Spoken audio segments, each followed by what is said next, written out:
Monster Energy is here to give you the edge this college tailgate season. Loaded with bold flavors, our powerful blend gives you the energy you need to push you beyond your limits. Tune in all season long with Monster, the energy drink of ESPN Radio College Football Tour. Power your performance with a drink that's as hungry for victory as you are. Crack open an ice-cold Monster and dominate your competition. Monster Energy. Unleash the beast. Grab yours today. This is a story of the one. As a maintenance specialist for university housing, he knows college students can major in wear and tear. Plus, housing so many students doesn't leave a lot of room to house all the supplies he needs. That's where Grainger comes in.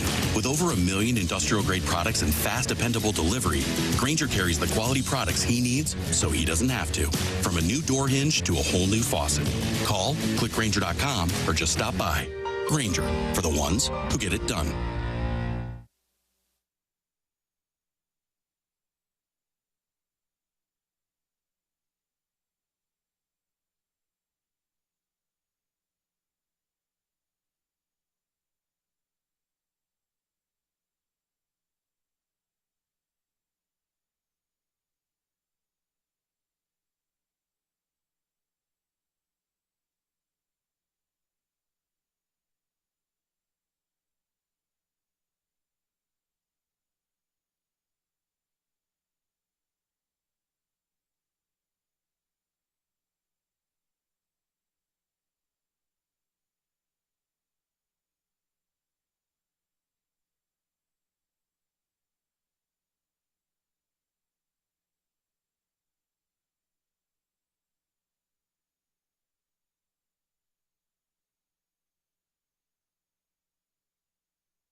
Seven o'clock in St. Louis. You are listening to the Morning After, presented to you by Brown and Crouppen on 101 ESPN and the TMA, STL, and 101 ESPN YouTube channels. It is the Munganess St. Louis Acura, Munganess Burkhardt, Alton Toyota, 7 o'clock hour. Tim McKernan, Doug Vaughn, Martin Kilcoyne, Jackson Burkett and Chairman Kurt with you on the program, and get involved. Be a friend of the program, however you would like. What are you waiting for? Yeah, I kind of on Fridays. Let's Doug has always been an advocate of phone calls. The phone lines are poison. And I think on Fridays is the day where we load them up. Collier and Thompson phone lines, 314-974-0101, Air Comfort Service. Text line, 314-399-9646. Get involved. Be a friend of the show. And Jackson's Awful Dossier. Oh, I'm sorry. It's been changed. It's now Jackson's Awful Audio. Ooh, okay. Is waiting in the YouTube chat and says, good morning, gents. Thank you for a great weekend full of laughs and entertainment, and for all you do behind the scenes to put on a great show. Have a great weekend. And Doug, ruin me. Okay. That's from Jackson's Awful Audio in the YouTube chat. Thank you, Jackson's Awful Audio. That's laying it on a little thick for the leadoff hitter today. Did We'll need TMA that. Walrus #1 go through a rebrand? I don't know if this is now TMA Walrus #1 in the YouTube chat. But John Scores, MD 2020, and a number of listeners will participate in the YouTube chat as they watch us. I'm dressed like Little Red Riding Hood today, and I'm a bad little girl. Are you really? I like that. I like that color on that hoodie.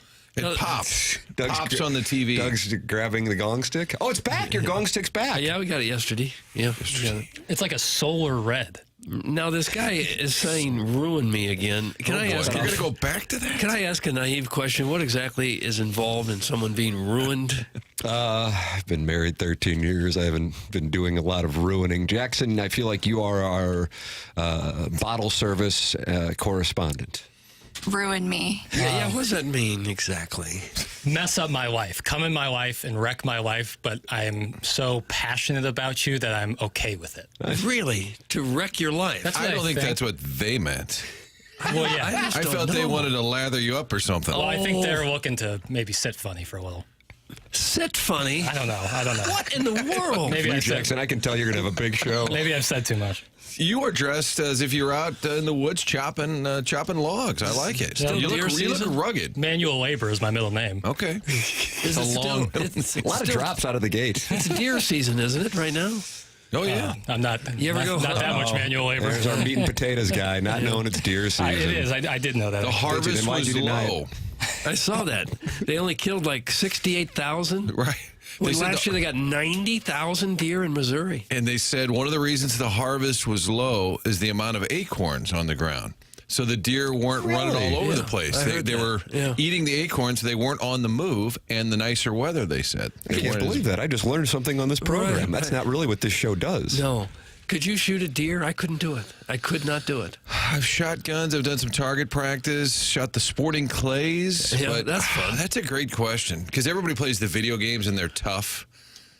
And then when it comes right down to it, I think I could, but I know that I'd pause. it needs to be done for safety reasons. There's too many of them. It's unsafe for drivers, and I understand that, but I can't be the one doing it. they're walking up and down Ballas at like 7 in the morning, smoking cigarettes like they're everywhere. Lisa, who Jackson has described oftentimes, a longtime texter on Balloon Party, as a gem. Am I correct? She's a gem? That's right, Tim. She says, morning, guys. Happy Thanksgiving week.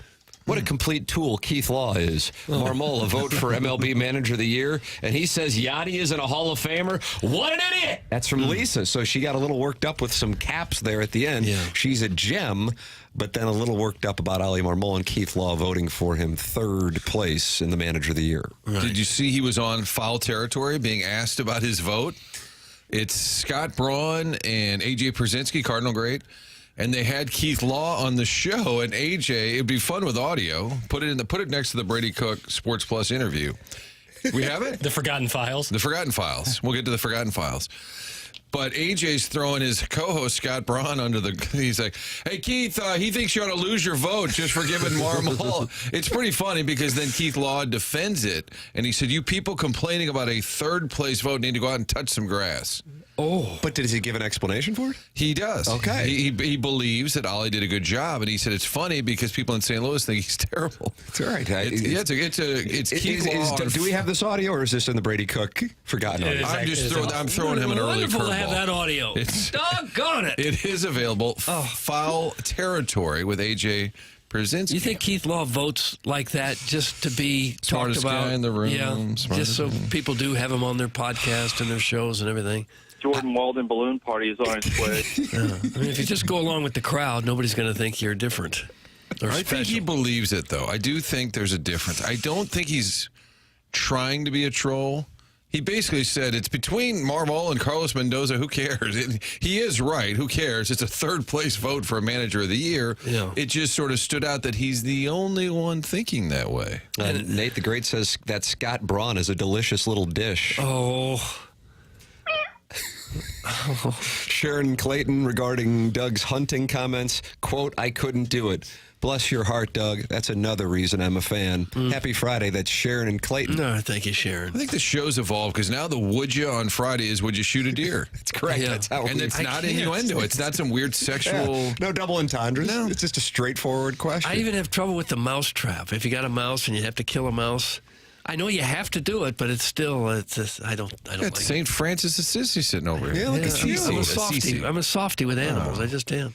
A snake I could shoot. I could shoot and kill a snake. There's a snake down there. Yeah. Now look, in fact, the great book is here. I've been noticing you bring that in every day. It's turned into my dossier. I thought you were going to start reading some passages from it. No, the true story is I had Uncle Rich sign one for my buddy Matt Offenberg and his kids, and I haven't delivered it yet. And inside, I've been keeping. There's the great Rich Gould's There handwriting. it is, yeah. Nice. I've got an autographed copy as well. I have some of my copy here for live endorsements, and I've been using it as a bit of a dossier. Like a binder. I've been using Rich's book as a binder. Matt, I'll get to see you at some point. 2025. Lisa's back. She said in 2009, he didn't vote for Adam Wainwright for the Cy Young. He's a tool. That's Lisa, and Jackson describes her as a gem. It's a BFib check-in.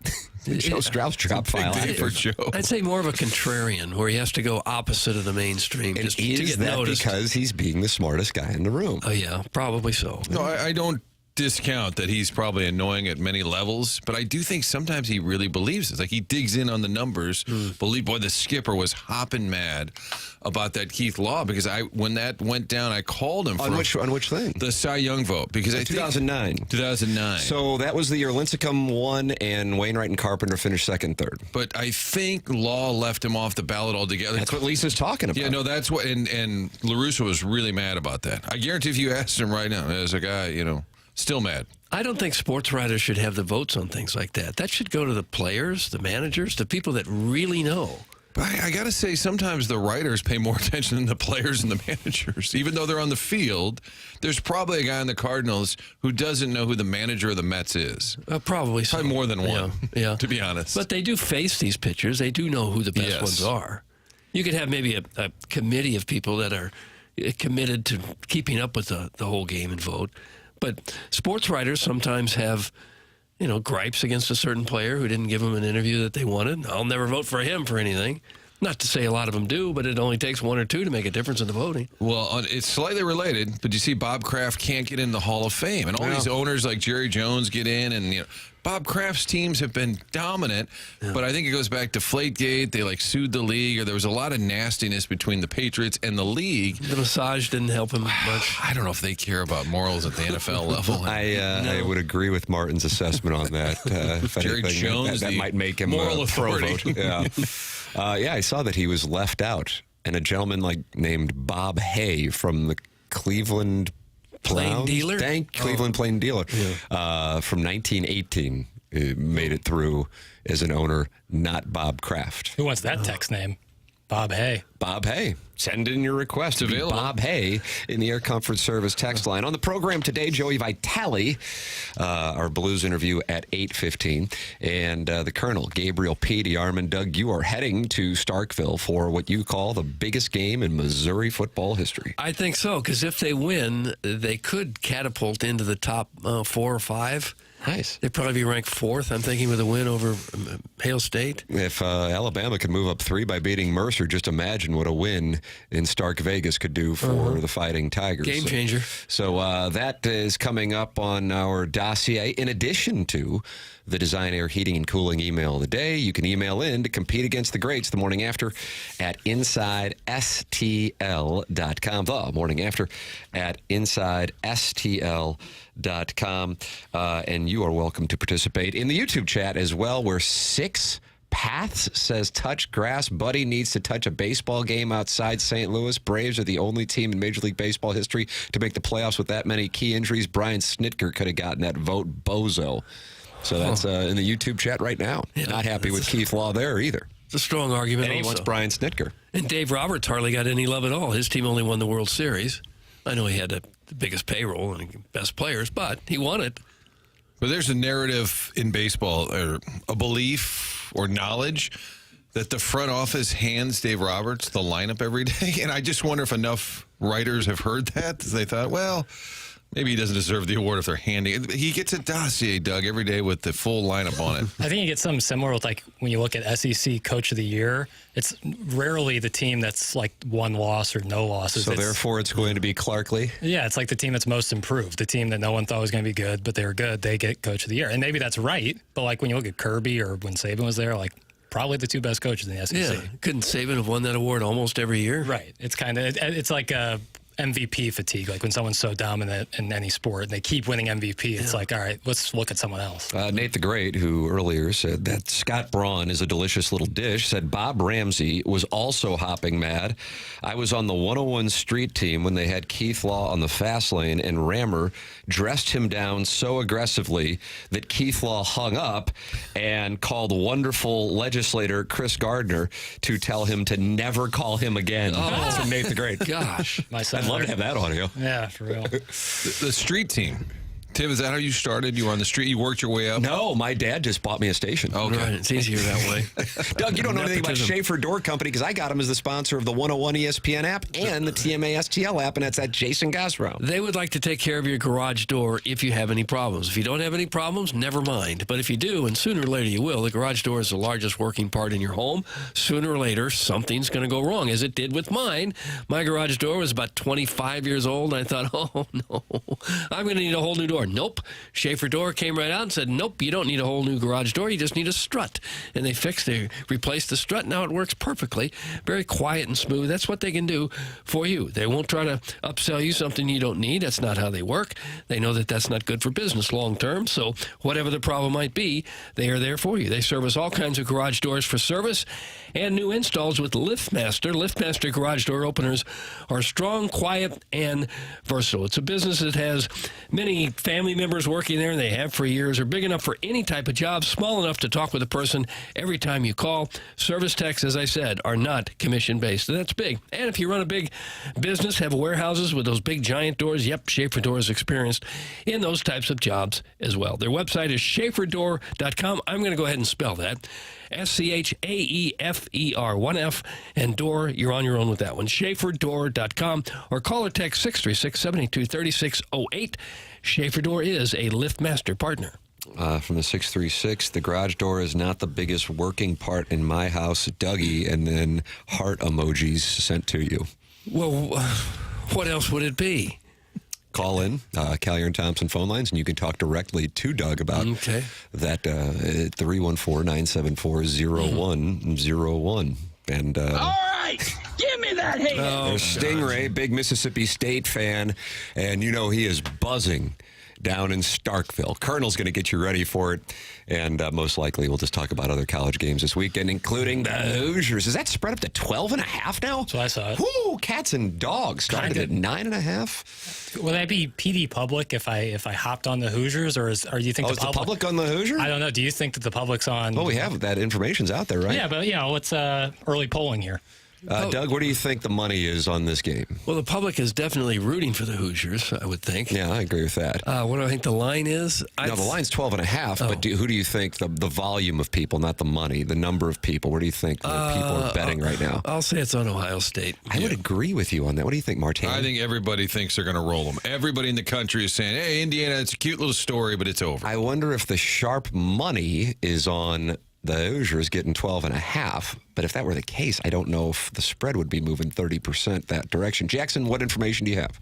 First, I'm seeing 11.5 right now. Whoa, moved down. And then public volume, almost 60% on the Hoosiers.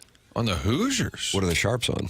About 55% on the Buckeyes. Okay, all right. Yeah, that's an 11 a.m. start tomorrow, Tim. Not to feed into all of this negativity I get from you guys, but a friend of mine's on that crew, and he said they were doing a game a couple weeks ago, and Utah was one of the teams, and they're in the production truck early, and he said the Utah guys, they have a camera on everything. He said, we saw them walking in, they were all yawning. He said, so we all decided to wager against them because we could tell they weren't really awake. Oh, was this Utah, Colorado last week? Maybe it was last week, but he said the players were because that was a 10 or 9 o'clock start in Boulder. 10, I think. Yeah. Okay, yeah, 10 o'clock. It would have been 10 o'clock in Boulder.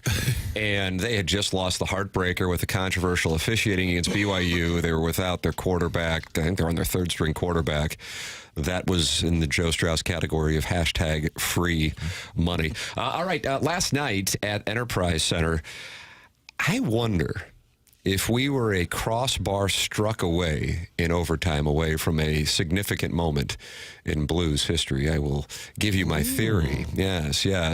Along with the Athletics trade rankings as far as players on the potential to be going away. And the Blues have a couple of players on that list from the Athletic. All of that is coming your way next. This is TMA. It's presented to you by Brown and Crouppen in the Munganess. St. Louis Acura, Munganess Burkhardt, Alton Toyota, 7 o'clock hour. You are listening to 101 ESPN.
It's TMA presented to you by Brown and Crouppen, Tim McKernan, Doug Vaughn, Martin Kilcoyne, Jackson Burkett. Chairman Kurt is manning the phones. Callier and Thompson phone lines, 314-974-0101. You remember the non-ling Doug, friend of the show, part of the International Brotherhood of Nitwits. Mm-hmm. I think that was like circa 2010 to maybe 2012 with producer Joe. They had a union, Martin, the International Brotherhood of Nitwits, IBON. And he was so straight that he earned the nickname the non-gay. That's correct. Mm-hmm. And he's a big hockey fan, played the game, still plays, I think, in this pond hockey tournament up north. And we were texting throughout the day about the Blues and the potential. Because I was just sensing something with Jeremy Rutherford's column yesterday. I think Jeremy Rutherford headed to Manhattan with a little, hey, in case this happens, I told you about it column. That's what I think it was about with Jim Montgomery. Now, I might be off the mark. And then the Blues come out and they score a goal within 12 seconds last night against the San Jose Sharks, which were fresh off of a game in Dallas the night before and not a great organization as it is at this particular moment. And the Blues have the 2-1 lead after Cairo gets his 6th goal in the second period. And it looks like, okay, they're going to win. Probably not going to do anything before they head up to New York to take on the Islanders, Rangers, and Devils. And then with 8.8 seconds, oh my goodness. And I thought if they have another one of these late giveaway games and they only pick up a point against this team, I wonder if Doug Armstrong would do something.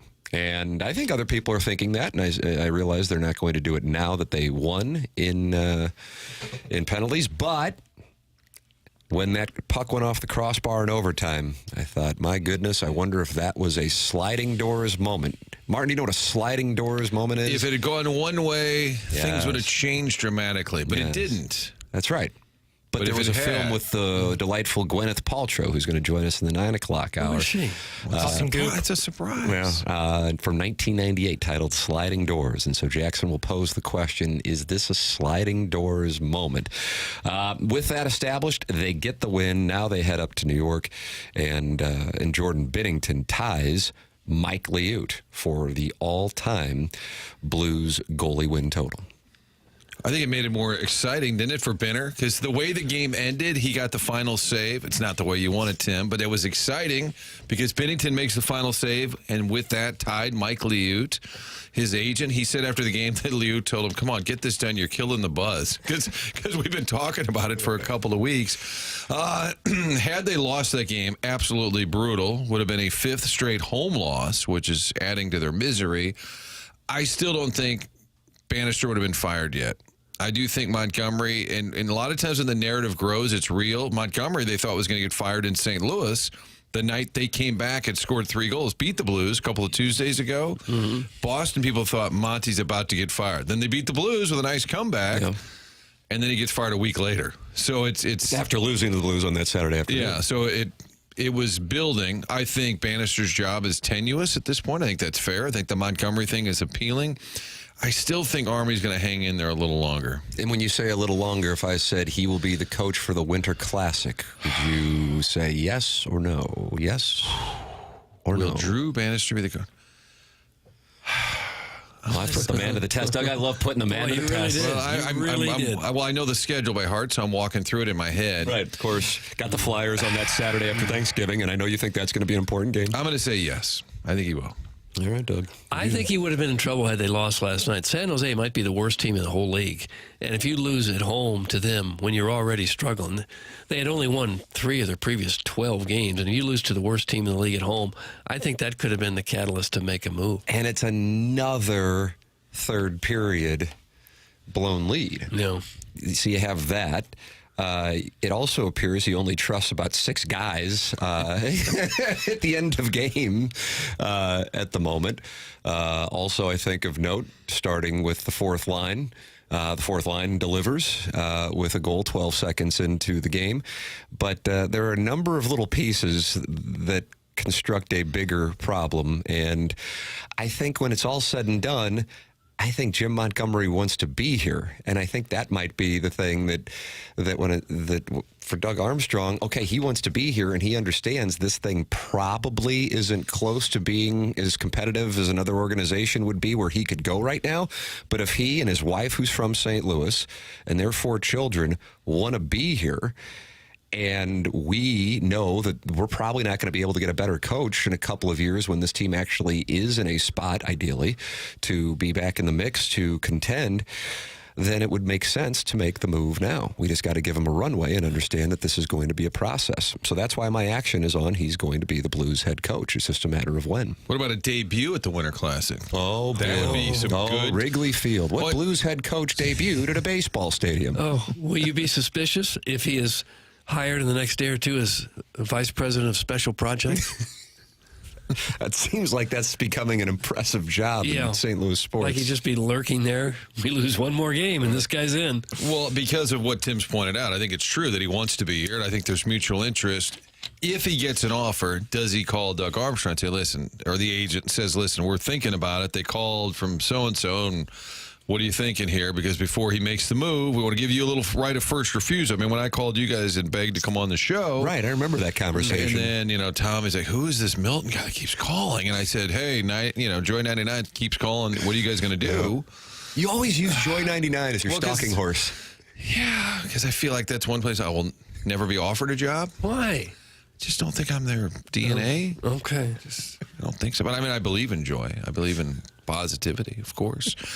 It's interesting because over the next month, you're probably going to have to make some kind of decision if you're Doug Armstrong. Like, if you want this guy and if you think he's the guy for the next few years and you know him really well, you probably, and you could even say it's, when Joe Madden got the Cubs job And maybe even when LaRusse got the White Sox, they fired guys that were considered pretty good. And I think it might have been the same guy each time. Yeah, actually, it was Rick Rich. Renteria. Yes. Yeah. That's what it was. Rick Renteria, yeah. And they basically said, so-and-so's doing a great job. We really like Renteria, but we got the guy over here that we really want. So it could come down to it where Armstrong, who's not afraid to make tough decisions and look you in the eye and say, here's why we did it, I don't think he'd be afraid to do that. I just think he wants to make sure that it's fair, that if this guy can't get it done, Bannister, I just don't think he's decided for sure.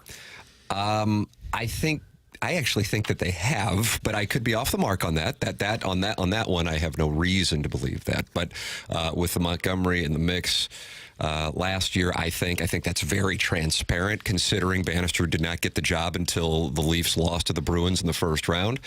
I also think a piece of information that is of note from the termination of Jim Montgomery Tuesday in Boston was that Don Sweeney, who is, up in charge up there in Boston, in the press conference said, I didn't really want to fire him. I actually came to him with a contract extension, and he didn't want to sign.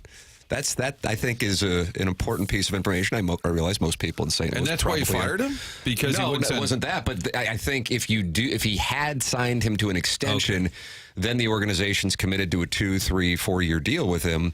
And then now you're paying dead money to a guy. No organization wants to do that. No business wants to do that. And so once he did not sign that extension, it made it easier for him to be the scapegoat for a roster that is underperforming. And so he was the guy that they parted ways with. I actually was on a Zoom last week, and the Battlehawks announced that Montgomery was fired, and that's how he found out. His kids were watching a Battlehawks Zoom. Boy, this Battlehawks Zoom had a lot of meat to it.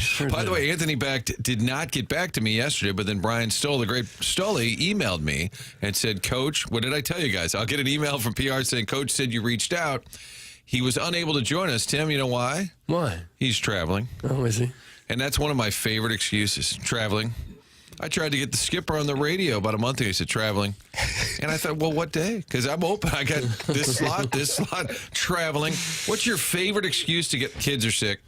Kids are sick, traveling. In our industry, I enjoy on assignment. Yeah. Sorry, Traveling covers a lot of hours, though. Because you can say all day, I'm traveling especially all if day. you're trying to get to and from St. Louis. How many people have called into a show from the airport? JR had a hard out, and he still did. Yeah, that was really, really big time. He had a hard out, but he was at the airport. Yep. I think you can call in even if you're traveling. Didn't James Carville call in at the McDonald's drive-in? Yeah, he placed an order for breakfast while joining us, so he didn't appear to be starstruck while on the show with us. No, it's how James serious he Carville of was State about it. Farm, right there in Webster. No, that's James Carlton. Oh, okay. This is Carville. He's Doug's guy. Not Not so He's much. an alien. I swear he's an alien. Is he an alien? You can call in, talk it over with Chairman Kurt, 314-974-0101, Collier and Thompson phone lines. Was he on because of LSU? In all seriousness, was he talking college football? I actually have no idea why he was on now that it's been brought up. But we used to talk Buck politics. Swope will have to tell us. Yeah, we talked politics quite a bit there for a while. Yeah, and James Carville, friend of the program. You're welcome to get involved on the show. 314-399-9646, Air Comfort Service. Text line, YouTube chat active as the day is long at youtube.com/TMASTL. Watch the show and talk it over with other listeners.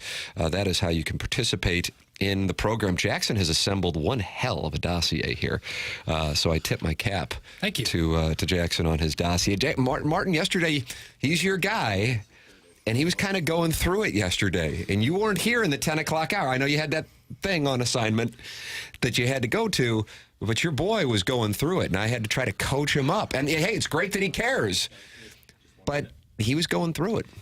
Yeah, I was traveling at the time, but I think what happened yesterday, we had kind of a lean dossier, and I looked today, and I felt like this is a revenge dossier. This is a revenge. Like you want content, This is a bounce you want back audio, dossier. I'm shoving up all three of you. Okay, Yeah, I've got a full dossier raring to go. I don't like to judge people on their shortcomings. I like to judge people on how they bounce back. Hey, it's due time. Oh, really? Due time. Right. What about the people that never get it wrong and don't have to bounce back? How do you judge them? Those who are infallible? Well, pretty close to it. Yeah, like Braun. Yeah, it's tough. You know, that's why you gotta try to find your spots. I always text Jackson in the morning to let him know that I'm up. Whether Which I it's- appreciate. Yeah, just so you know, because if I don't, I want him to call me to make sure that I'm up. So I will send random thoughts, or I'll just send like a pizza emoji or whatever. And today I just said Ledoux Blue. That's right. And he wrote back, "Due time." That's right. And I'm wondering, was that your slogan? Yeah.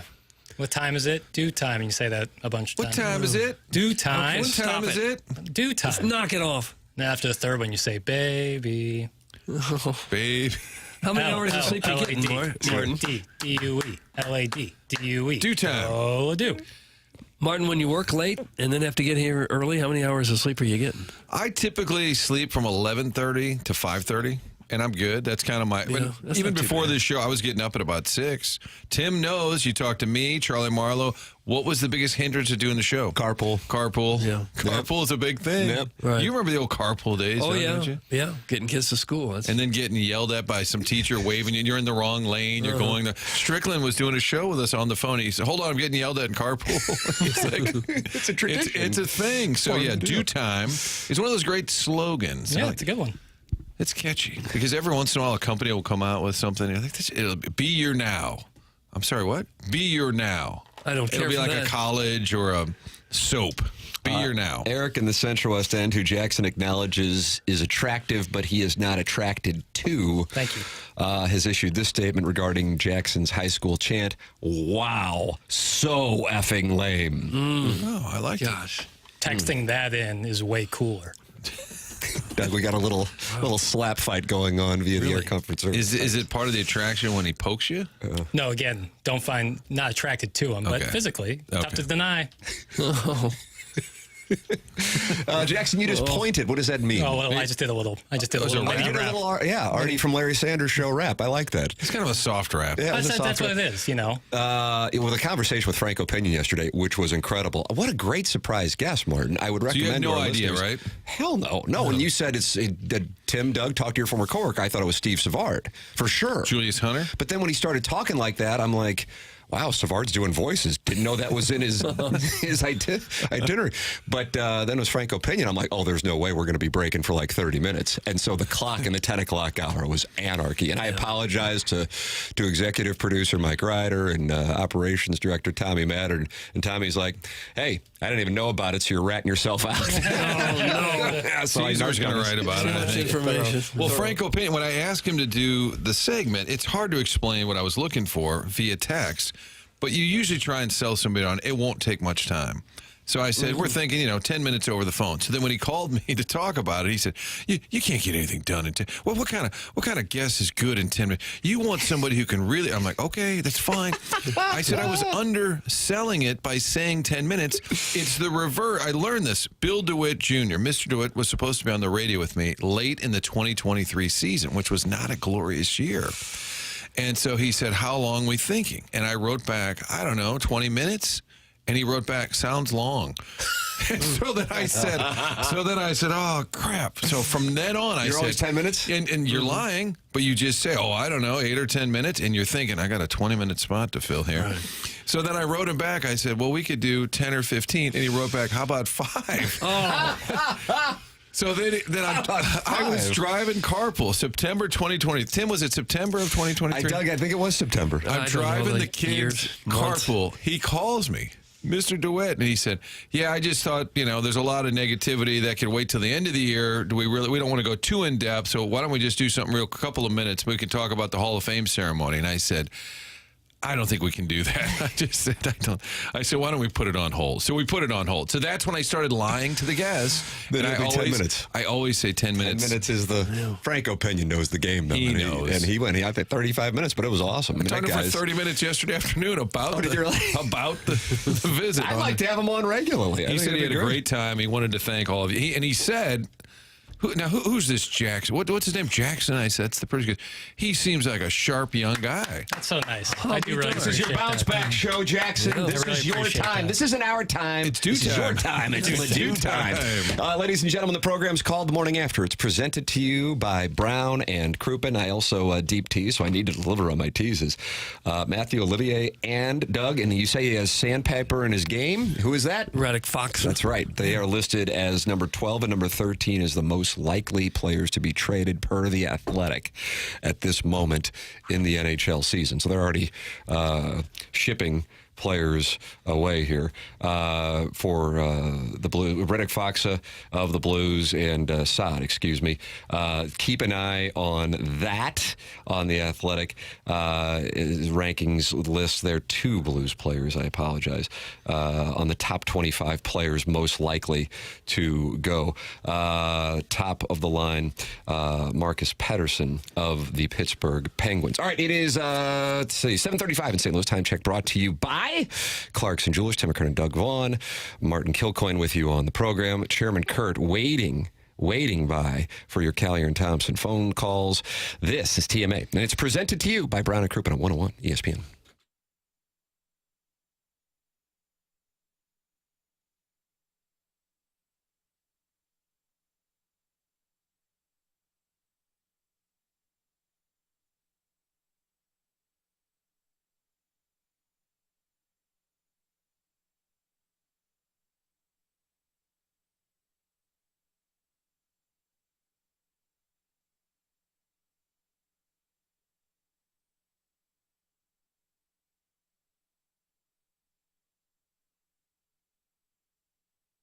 Well, I got to tell you something. I got a chance to meet with Stewie from Stewart's American Mortgage a couple weeks ago, and I walked out of the meeting. I go, I don't know why anybody would go anywhere else. Whether you're looking to buy a home or you're looking out for a cash-out refi, I would recommend Googling the Bagel Loan right now, or you can call his cell phone number. How about that accessibility at 314-324-4440? And he joins us right now to talk it over. And Stewie, I mean, I know a lot of people talking about buying rental properties, and why so many people then go about avoiding it. So give me your insight on that right now, because that's become a hot industry. You know what, Tim? When people are saying, how can I make more money? I have a job, and I don't have enough time to go and have another job. I want to buy rental properties, but maybe I don't even have a job, or I'm self-employed, don't show any income. How can I go ahead and produce additional revenue for myself when I'm not showing enough money to qualify for the loan? Well, we have a program that we give you a mortgage based 100% on what the rental is going to be on that property. So we don't look at your tax returns. We don't even care if you have a job. It's solely based on what the rental income will be on that particular property. So you go in and say, hey, I got fired. Maybe I'm self-employed. Maybe I just don't show enough income in general. Or maybe my wife steals everything and I don't have any income to show. This is how you can do it. You can go ahead and buy a rental property solely based on what the rental income is going to be. You don't have to worry about what you're showing on income on your side. You don't even have to have that job. It's a great program, a great way to build equity, and a great way to build cash flow. And maybe if you get enough of them, you won't have to have a job during the day. This will be your job in the future, producing yourself a continuous annuity. Yeah, you cannot go wrong with that. I know a number of people. Our guy Charlie Marlowe, Martin, that's been his game, man. He's built that up. Player. That's exactly right. Stewie's talking about something that makes sense. Give him a call. He gives out his cell phone number. I talked to him on his cell phone yesterday. The same exact number, 314-324-4440, or Google the Bagel Loan. It's Stewart's American Mortgage.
This is Action Jackson with a Sports Center update, driven by Johnny Londoff Chevrolet and Johnny Londoff Autoplex. Last night in a shootout, the Blues win 3-2. Jordan Binnington tying Mike Liud's record for most wins as a Blue. Off tonight, the Blues will take on the Islanders tomorrow. You can catch that game right here on the home of the Blues, 101 ESPN. Pregame at 5:30, puck drop at 6:30. That was another Sports Center update, driven by Johnny Londoff Chevrolet and Johnny Londoff Autoplex. See them at Londoff.com. Chevy, together we drive. You kidding me?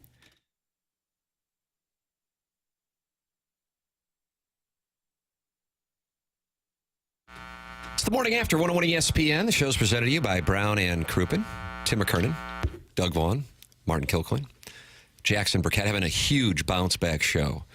Jackson, you would, and Martin's applauding because he's part of the alliance. And Patrick Macalata. Yeah, Patrick Macalata is a big Jackson guy. Oh, I didn't know that. I like to I review. mean, money recognizes money. Macalata, Horton Watkins. They're probably in some kind of private equity group. You were in the can, and we had an off-air debate. Is a Macalata in Ladue, or is that Brentwood, Richmond Heights? It's kind of in that weird quadrant there. I'm going to say Ladue. It feels like East Ladue to me. I'm going to say Ladue. That explains the alliance. Yeah, it's interesting. It's an elitist thing as much as anything. Interesting. Yeah. What did Patrick Macalata have to say, Martin? He appreciated me having Jackie's back, and then I reviewed history of text, which is my favorite thing to do. You do really enjoy that. It is a screaming tell. I like to go back and look, and Patrick at a Macalata had a lot of way to go, Jackson. You're killing it, Jackson. I'm starting to think it might be a burner. Oh, you think that's Jackson? Jackson is Patrick He's like, hold on, we're late from a break. He's over there texting. That would be a power move. But a lot of the old text, by old I mean 20 minutes ago, said the number one excuse is death of a grandparent instead of traveling or on assignment. That's a reference to the famed InsideSTL.com Girl Next Door competition. I know you were always a big fan. I think we went live at Fox 2 a couple times. Yeah, you did. I remember that. Stu Kleitenic. And unfortunately, when the ladies did not want to attend, their grandmothers would pass away. And Doug, you said what was happening? We had grandmothers floating like cordwood down the Mississippi River. There were so many dead grandmamas. From Jefferson County. So that was a common excuse. It was a very, if you were a waitress at the Fairview Heights Hooters, heads up if your granddaughter was there. Jackson, you can't get enough. And I mean, you can't get enough of Jameis Winston. He's the best. I mean, nothing gets this guy going outside of the National Basketball Association more than Jameis Winston. And when I saw his pregame interview last night, before the Steelers took on the Browns, I thought, we're going to have fun with audio with Jameis Winston. He delivered before, he delivered after. Yes. After. And the Browns, in classic Thursday night degenerate gambling land, beat the Steelers, fresh off of getting skull-pounded by the Saints on Sunday. They go and beat the Steelers, a team that, who knows, maybe they'll be competitive for the AFC Championships. Yeah. In the snow game last night, Jackson, I know you can't wait to play your Jameis Winston audio. Just watch Jackson salivate on YouTube. Here it is. Here he is before the game, pregame on Amazon Prime. You have said you don't become a Brown until you beat the Steelers. What will it take tonight? The horse is prepared for battle, but victory comes from the Lord. So I'm dependent on the Lord. Is that the message to the team? Day by day, one play at a time. That's the message. Weather conditions tonight. We're expecting winds up to 15 miles per hour in a wintry mix. How will that impact your ability to throw the ball?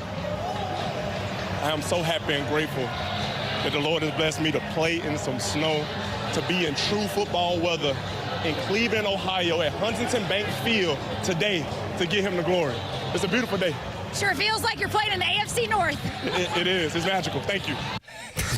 Magical. Gosh. I guess he's positive. Got a positive spirit. I wanted the Tyson kid to say, thank you for sharing that message. Thank you for sharing that.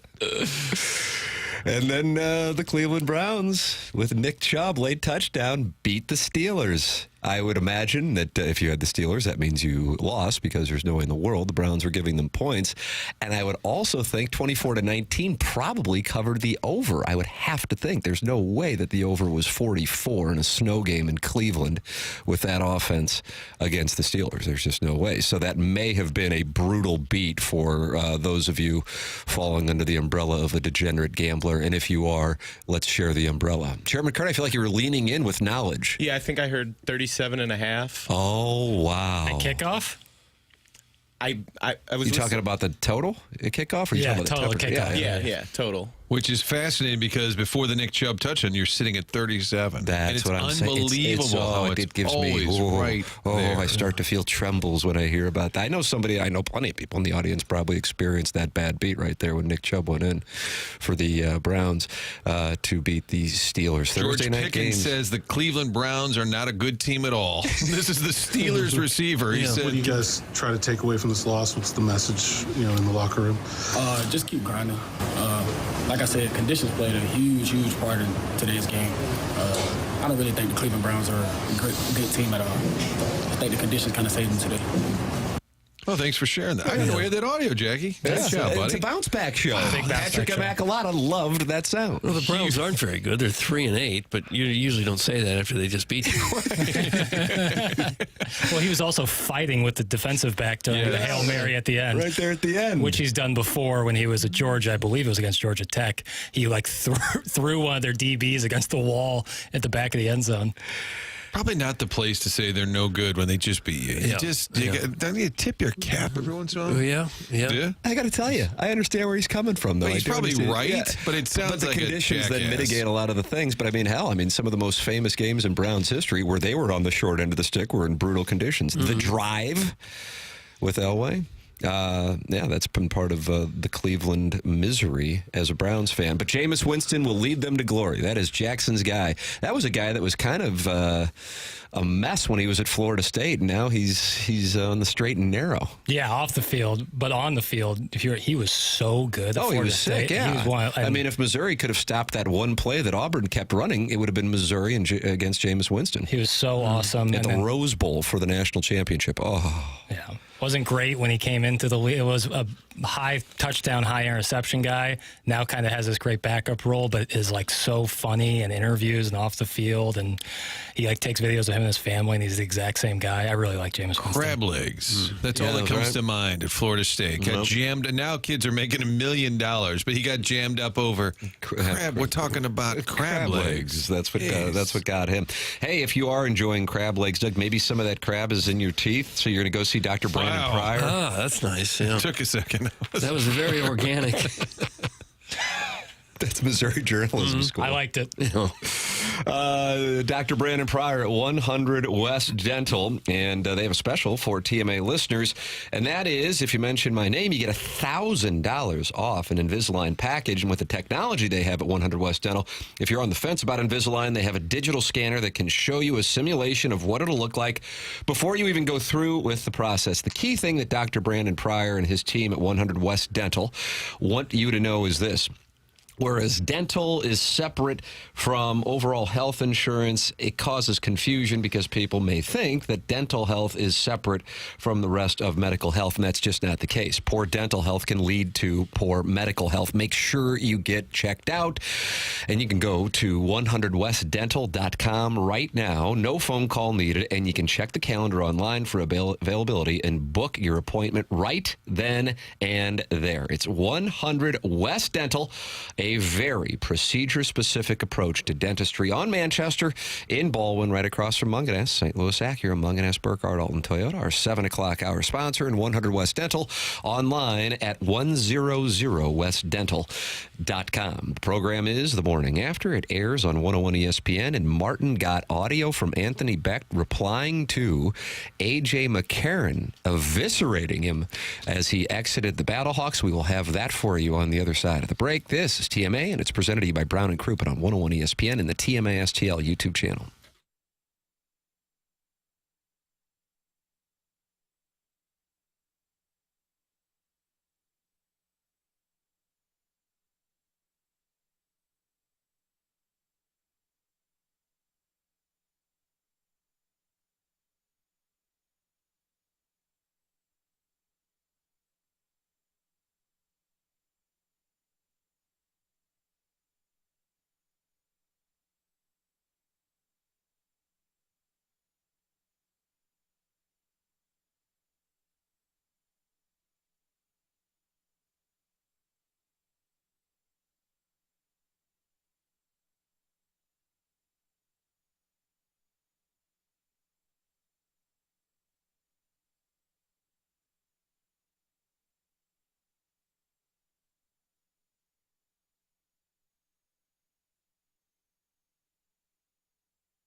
Oh, Jackson switching it up. Is this like the remix?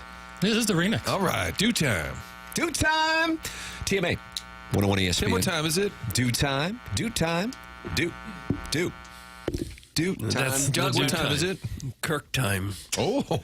Jeremy Mack. When does Jeremy Macklin's team try to advance? Tonight, 7 o'clock at the Wood, and they were, I don't remember the particulars, but they were telling all the Kirkwood people, get your tickets, get them now, hold on to them, because Jackson traveled, like the whole town will be here if they can. Jackson, like they go to games like Battlehawks fans. They just pack the house, so they were a little concerned they might take over the Wood tonight. So we're going to have that's a few blocks from where I live. Yeah, you might want to walk on over. Yeah, see what it's doing. State semifinals on the line. That's a semifinal? Or is it a quarterfinal? If they get if they win, they're going to the state semifinals. Then that would mean that the Kirkwood-Webster Turkey Day game would probably involve the JV squad. The JV teams, which is kind of a letdown. But yeah, but honestly, Webster football is down right now, so it's probably... has been for a few. The games aren't even close anymore. Yeah. It's a little sad. Webster was a powerhouse there for a minute. And Jeremy Macklin's going to come in whenever the season comes to a conclusion? I offered that to you because I've not asked him yet. I told you guys he's coming in, but I'll be honest, I thought they might lose the CBC. They were 24.5 point under. And I thought it was the perfect time to do it. Hey, it's Turkey Day week, and I just love the fact Macklin played in the NFL, high-level player at Mizzou, and now he's back at his high school coaching these. I think it's so cool for those kids. I'm sure it is. Kerry Davis did the same thing. I love it. When Kerry coached against Macklin, I went to the game a couple years ago. Took my son, who was probably 4 or 5 at the time, and got a chance to see that. I'm like, man, there's 2 guys who played in the NFL. Coach of one guy won in a Super Bowl. Another guy, is playing with a variety of teams, Chiefs, Eagles, and the whole thing. And here they are coaching, in high school, just because they love the game, and I think they also love the opportunity to help, guide guys at a critical time in their lives when they're in high school. Now, A.J. McKernan didn't appreciate how he was led by Anthony Becht at the end, and we played some audio. Do you still have that on the dossier to give the listeners who are not familiar with this? He appeared on, what was this, Gene Siskel has a podcast or something like that? It's Gene Siskel, and he talks SEC football. Gene Siskel is still around? It was like Rogers and Scissors or McCready and Siskey. Rogers and Scissors. And he was talking about his exit from the Battlehawks. Now we're going to have the Anthony Becht response because A.J. McKerran's not happy with Anthony Becht. But first, we're playing McKernan to refresh listeners' memory, or you might not have heard it. Here it is. It was a little, you could tell tensions were high on the phone call. Becht was probably pissed that I was talking to other coaches or just hearing from other coaches that they were, going to trade me. And he got in his feelings a little bit and said, well, I'll just turn y'all in for tampering because that's against the league. And he tried to assume who I was talking to. And so I told him, I said, you can't assume because you don't know. And he named one coach that he knows I'm friends with. And especially because we've talked during the season to him on the phone. And so I said, Beck, you can't assume anything.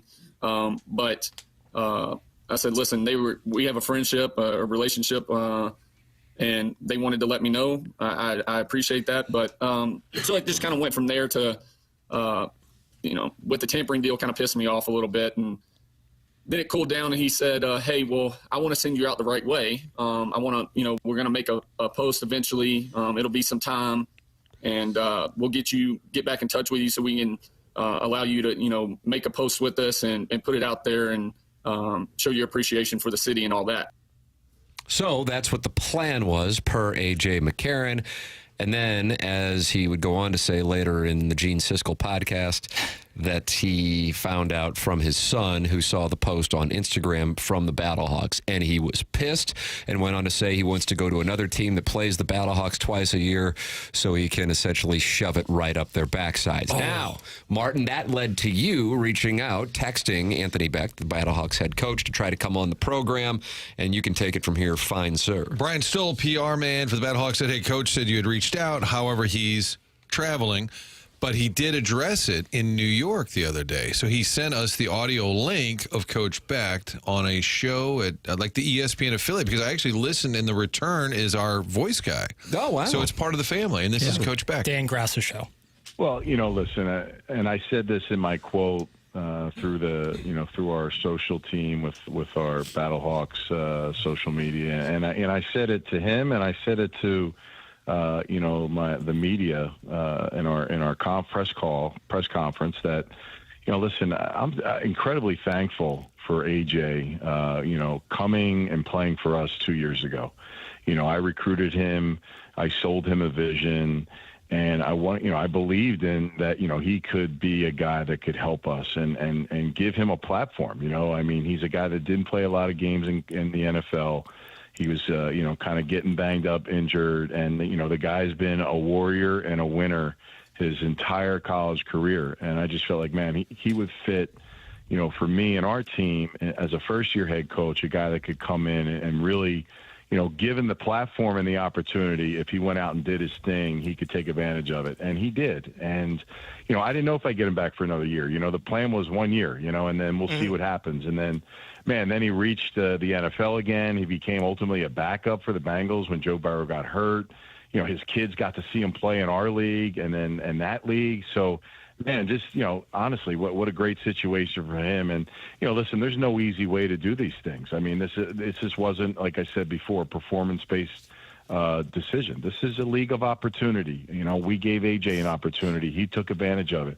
We're lucky to have him back for year 2. And, he got hurt at the end, and it was a tough deal. And, I kind of watched him. He played hurt. I mean, I gave him a lot of credit, man. He's one of the toughest competitors I've ever been around. And I don't have a negative thing to say about him. I love his family. I love what he's done. And again, and I told him all this in our phone call when it happened and when we made our decision. So, listen, AJ's going to go about it the way he wants. But, from my end of it, man, I just, really grateful to have him. And, listen, it does make it harder to find a replacement because, just like we allowed him to get the opportunity, I want to give somebody else that same opportunity, to play for the Battlehawks and fulfill their dreams as well. Fulfill their dream. I'm confused. Did they want him on the team? He said it's not performance-based. Kind of like when Mike Schilt got fired, they said it has nothing to do with on-field results. If it's not performance-based, and you talked about how now we got to go find a replacement, did they just get rid of him because they were ticked off that he was talking to other teams, which is what McKernan, that's what McKernan is basically saying. They got mad at me. But if you wanted him back, you'd get over that. You wouldn't let that get in the way. The core issue that I thought McKernan was pissed off about was they agreed that they were going to part ways, but that they were going to have a unified message, and I don't feel like he addressed that there. Do you guys? I didn't. No, I didn't think so. Okay, all right. I wanted to make sure that we were on the same page because that's what the whole thing was about. But why are they parting ways? So they're mad about how it played out, but why are they parting ways? You got a named quarterback. Nobody gives a rip about the Battlehawks in New York, but they're talking about it because I think it's A.J. McKernan, which is why you want him as your quarterback because he's a name brand. And what they're saying is that it's not performance-based. So I still don't understand how they got sideways about him not being here, not about how they handled it. And Beck doesn't dispute the fact that they had a conversation, but McKerran's whole thing was the conversation was that they were going to part ways, and then there was going to be a step in which they both announced it together, and then he found out through his son that they announced it without talking to him on Instagram, and that's why he was pissed. He wasn't pissed that they were going to go in a different direction. He kind of expected that. And I don't understand. I still don't understand. Guess we need to send another text to Coach and then Stelly will email you? Yeah. Is Coach still traveling today? Because we're here till 11. I could postpone some things if you could call in between now and 11. Dustin Salyers, owner of the 5P Academy and Hustle and Heart Sports Performance, our 9 o'clock hour sponsor, is a high school football coach. He also is in business with Pierre Desir, former NFL cornerback, and he said Jackson will bring up, no lie, thousands of people for that game in Kirkwood tonight. And I said, so what do you think? They're going to have like a capacity crowd? He said, no doubt. All tickets are online, though. And so it is going to be quite a scene tonight in Kirkwood for that game with Jeremy Macklin coaching to try to get the Kirkwood Pioneers, a team that wasn't doing a whole lot, I don't think, Doug. I know you're an alum before he came in there. And who knows? Maybe they were about to go on a run. I mean, if you beat CBC, you got to have something going on. I mean, that's a state favorite, CBC. And then you go to their place and beat them. And I know we're not doing a prep breakdown because it's not sponsored yet. Right. But Kirkwood's won 6 in a row. They've only lost twice, and it's by a combined 6 points. So, Doug, your squad, it's Kirk time? They're pretty good. Kirk time. And the quarterback's 6'6", Owen Neslitz. Yeah, tall guy. He's been the quarterback for 2-3 years. His dad was the AD, or still is the AD over there. Yeah. Yeah. If that game, and I'm being serious, if that game were on TV tonight, would you watch it? Yeah, I actually would. Okay. I'm thinking about going to it, actually. But I'm saying if it were on TV, I think it'd be pretty entertaining. Yeah. If Jackson brings in thousands of fans, I don't know where everybody's going to park. How many people do you, people park on side streets, but when they're just having a normal game, much less something like this. And how many do you think that thing holds? About 5,000, maybe? Probably, but it's a kind of a big bowl, so you can have a lot of people standing, I guess. They may bring in some portable bleachers for that. But the school, if you don't know, is like plopped right in the middle of a residential neighborhood. There's not a whole lot of places to park. That's what I would compare. Martin, do you ever go to Foxborough? Yes, middle of nowhere. And I remember driving there, like the Rams would stay in Providence. We stayed in Boston because it's about equidistant. And I felt like you were driving through Kirkwood, and all of a sudden there was an NFL stadium. And I went to the old Foxborough Stadium when the Rams played them on Sunday night, the year that the Patriots beat them in the Super Bowl. That's what the Kirkwood Stadium reminds me. Well, Jerry Macklin's got to have himself a little story here. I'm going to ask him if he wants to hop on here. Yeah, why not? Friend of the show, surprise We've had guest him on line. before. In person. That's right. I'm not going to remind him of that. Yeah, because you went after him about the uniforms for Missouri, and I don't think he liked it. Well, he's got to get over that. We've got to get back to the uniforms. Doug, could you tell us about Munganess, the sponsor of the 7 o'clock hour? I think you could. Yeah, of course I could. You need to be driving an Acura or Toyota. If you want true happiness, you'll find it at Munganess St. Louis Acura and Munganess Burkhardt Alton Toyota. It really is a nice thought when you have a car guy. You know where you can go to get a great deal on a new or used car and to get your car serviced. Because sooner or later, you're going to need some service. You're going to need maintenance. And Munganess St. Louis Acura and Munganess Burkhardt Alton Toyota are both just champions at doing that. They've even provided us a special number where you can call to reach one of the muckety mucks, and they will make sure you are taken care of because you're listening to this show. And I'm going to give you the number right now. Here Do it it. is. Yeah, do it. 314-252-0029. You did not write it down. Yeah, write it down. 314-252-0029. You dial that number, and they will take great care of you, whether it's Jamie Burkhardt or Peter Munganesk or Ryan Seiberg, who runs the service department. That's where I would take my car anytime at all that I need problems. That's where I go. And then you don't have to worry about it because, you know, these guys are absolutely first rate. And let me tell you, the waiting room, they've got some snacks. Boy, howdy. Boy, dude. You can say, you kind of hope it takes them longer to get your car ready to go because Just so you're you can eat? snacks. Yeah, you can eat, and they got drinks there, too. It's just a fantastic place. Really great. I'll have a great scotch. dealership. Well, I don't know that they have a scotch, You're the one who said it. but they could get you some sody. They can get some sody, Scotch and soda. or some water. Yeah, I'll or have it drinks. neat. Yeah, there's plenty to drink. You won't need scotch. It's not really a party venue. There's not a disco ball or stop anything lying there. to the audience. Then. That could be coming soon, but for now, I'm gonna walk in today and say, I don't even have a car, but I'd like a scotch. people aren't going to the bars anymore. They're going to Munganess St. Louis Acura for the scotch and the dances that break out there in the waiting room. But it's just a fantastic dealership. Let me go ahead and give you the websites now. stlouisacura.com and altontoyota.com. Just the absolute best. We've worked with them for several years now, 7 or 8 years now. And every time we go, it's just a fantastic place to deal. And you're going to love them at Munganess St. Louis Acura and Munganess Burkhardt Alton Toyota. Yeah, that's Jamie Burkhardt. That's Peter Munganast. And in the service department, that's Ryan Seiberg. Joey Vitale's joining us at 8:15. We'll get his perspective on last night. Was that a sliding doors moment for the St. Louis Blues organization? Would there have been a move made at head coach if the Sharks would have wound up winning that thing in overtime? Coming up, we have the drops of the week. Doug, it's a chance to look back on the week that was on TMA with pride, not with disappointment. With pride. I don't know. Sometimes it gets put in there out of context. Nope, that is not true, and it's coming up along with Joey Vitale. This is TMA, and it's presented to you by Brown and Crouppen on 101 ESPN and the TMA STL and 101 ESPN YouTube channels.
Welcome back. TMA 101 ESPN. Fisher Window and Door Store 8 o'clock hour. Tim McKernan, Doug Vaughn, Martin Kilcoyne, Jackson Burkett, Chairman Kurt Manning, the Callier and Thompson phone lines 314-974-0101. Compete in the Design, Air, Heating, and Cooling email of the day. It comes your way at 10:45 every day.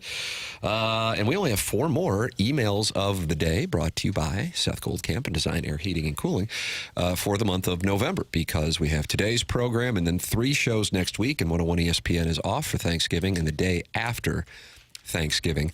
So, it's going to be fun, Doug. You're right. JV golf coach is leading Buck Swope by 1. Yeah. And what a leaderboard we have with Alan Dadeville, my cousin Vinny, and blue wallpaper, all with wins. Just kind of shows the depth and the pool of talent right now, Martin, for the Design, Air, Heating, and Cooling email of the day. Kind of like the 27 Yankees, kind of. It's very similar. Dodgers currently. The whole city's revved up about it. Thank you. Joey Vitale's going to join us here in a matter of moments on the Blues' victory last night. But before we talk it over with the Blues color man, ladies and gentlemen, it's time for our TMA Drops Ups the Week. Morning After. Drops of the Week. Yeah, you got to drop it like a hot dog. It's a wonderful drop. Indeed it is. Clip that off. Clip that off. Clip that off. Clip that off. Clip that off. And welcome back to the Cover 3 podcast. Martin's seen enough of my panties for one day. You come off a bye week and you're jogging around. I like to hang out with boys in the restroom. Do you eat ham? Good morning, fellas. I'm back, and I got a comment on kids. I'm Chip Patterson, coming to you live at youtube.com/cover3 and everywhere you get your podcasts on demand. Yeah, watching games is never fun. Hey, Joe, has Calvin May ever zoomed in on your Monday morning meeting? Not yet. Joey's a big fan of his own nipples. Anytime I open my mouth, I lose. I'm so sick and tired of looking like an idiot. Why do they always have to establish whether you're a top or a bottom? When they said we're bringing Martin Kilcoyne in, I said, why? It's going to be a slutty Tuesday. I can't wait. Thanks for hanging out. Smash that subscribe, smash that like, and come and join us in the chat, a.k.a. the Cover 3 Tailgate. Do you ever have a desire to coach yourself, Bernie? No. Because she's pushing my buttons, and I don't like her now. And the next thing I'm going to do is leave. So all you. Gary, come back. No, you. That was Drops of the Week. Gary Coleman, that is epic. And I said, why? Did you guys think of Brown's guy last night with the great win? Remember he had a banquet he had to go to and he was hopping mad? That's right. He was so mad, but he had a banquet to go to. A lot of controversy behind that audio. What number can I dial to speak to Doug? That's from Patrick at Immaculata. He wants to call in and talk to you. The number About is, what? I don't know. Callier and Thompson phone lines, 314-974-0101. Beware, Joey Vitale is going to be on that number soon, Patrick at Immaculata. And Chairman Kurt, I know you're going to be fielding phone calls, but now you've got a text that's directed for you. Hey, Kurt, what do you think of having your tradesman entrance spat on by a Ledoux mom wearing nothing but a monogram shawl? That's from the self-made stay-at-home Ledoux mom, so another one of our loyal female listeners. I love you, Doug. What makes it a tradesman's entrance? Kurt? I mean, I'm down for anything. My weekend's wide open. Is it really? Yeah. The only Gosh, you're going to be hanging out over by St. Louis Country Club this weekend, it looks like now. I've spent a little time over there. I wouldn't mind going back. All right. Drove by. The monogram shawl will be in play. A texture, I was talking about the Kirkwood game, said I'd watch it. It was on TV, and I sort of meant like a big-time production, like if it was, and let's go to Jim Nance out of Kirkwood. The game can be streamed online. It's from a texture, and it's signed KG's Sekman, second baseman. Is he new? You know this guy? I do know who that is, yeah. Okay. I got one, too. It says it's on the Misha TV website, Misha's Missouri State High School Activities Association, $10.60. I'm not Pay-per-view. paying $10.60. I'd pay $10.20. I bet it works better than Bailey's. It could. I like it. Oh, look at that. Direct. Look at this, look at that. Would you pay $10 to watch a high school game on TV? Oh, crazy. Easy. $10? What if it was Ledoux? Like if I was a student at the school or I had a child at the school, yeah, but not as a alum of 8 years. Okay. Jackson just went after you. I didn't mean to really mess with people there. Right on our parade there. Maybe we'll do hoops. Tell you what, never mind. Yeah, Doug is going to withdraw his question for you. All right, ladies and gentlemen, Joey Vitale is going to join us on the other side of the break, talking Blues hockey from last night's festivities. Probably talking about the Christmas party. I am going. I actually got the Evite. What? So if you guys did not get it, sorry. Well, I'll be traveling. You're going to be traveling anyway. James Carlton presents Gabe DeArmond. He's coming up at 10:15, and he is online at carltoninsurance.net. He's my insurance agent. He has 400 5-star reviews when you type his name into Google, and those reviews all mention the same thing: customer service, involvement in the community, being proactive for the people who do business with him, always looking for ways to save you money. I made the switch to James about 5.5 years ago, and I am so happy that I did. The customer service that James and his staff provide right there in Webster Groves, second to none. Make the switch. They'll do all the paperwork for you. It's James Carlton. 314-961-4800 to go online at carltoninsurance.net. Ladies and gentlemen, that's James Carlton, 314-961-4800. Cucky the Dwarf says this, Martin. It's amazing, and I didn't think it could happen, but it's pretty impressive how quickly Martin ruined the show we all love. Oh, come on, Martin. Did I do it? I think he's a CVC guy. I think that's cadet on cadet crime. Cucky. Ruined me. Oh. There's gluten-free perk. Can you get ruined in your tradesman's hole? Yeah. Clip that off. It'll be a drop next week. I think that's where most of the ruining goes on. Really? If I had to guess, if I know where the tradesman hole is. Clip that off. I'm not saying I do, but I have an Well, that's idea. Joey Vitale. That's coming up next. This is TMA on 101 ESPN.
I was just shown a very naughty picture of a gentleman growing a mustache. And it's on Jackson's phone. Yeah. Oh, what made it naughty? It was just a picture of a guy's head. Everything about it was naughty. Oh. You see that Scully he was wearing, that orange beanie? That's naughty, too? Kidding me?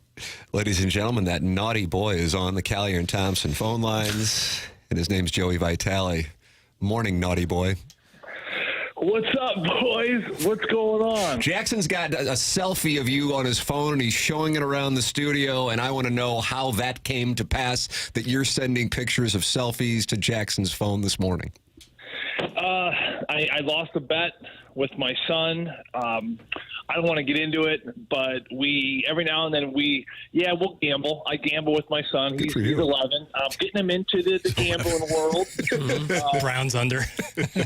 We used to use Monopoly money, but now we have bigger wagers. And every now and then we'll do a 3-game parlay. And dude, at the end of October, he smoked it. It was the Kraken game, a Flyers game, and the Canes game. And of course, I'm being a dad, so I give him the top pick. I don't even look at the odds. I just say, you just pick them.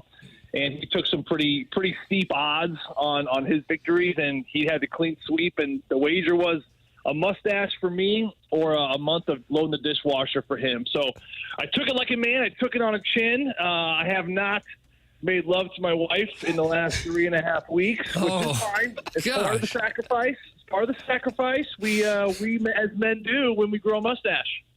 So you're saying that your wife is not enjoying the new mustache? Listen, do I have a mattress in my laundry room, and have I been sleeping there? Yes. We don't need to get into any further details, guys. Whoa. Doug, no more follow-ups. He already went into a little more detail than what I would have expected. I kind of enjoyed it. Mm-hmm. I have a few more follow-ups, but we've been scolded by the guest to not ask any more questions. But either way, Jackson has a picture of this, and he's showing it around happy to have it. This is the studio. It's a great mustache. It is a wonderful mustache, especially with the orange stocking cap. Hey, Joey, last night I was wondering if the Blues would have wound up losing that game, would there have been a move made? That's just my conspiracy theory. I don't even know if it's a conspiracy theory. But when it's all said and done, they're able to get it, win it. And Jake Neighbors takes care of business. Binnington ties Mike Liut. And then at the same time, if the guys are thinking that and they come out and they score a goal in 12 seconds into it, do you think that that's lurking around the room with the potential for the Blues, Drew Bannister, Jim Montgomery situation that plenty of us are talking about? Well, I think it's a fair question, Tim, because, you look at Drew Bannister.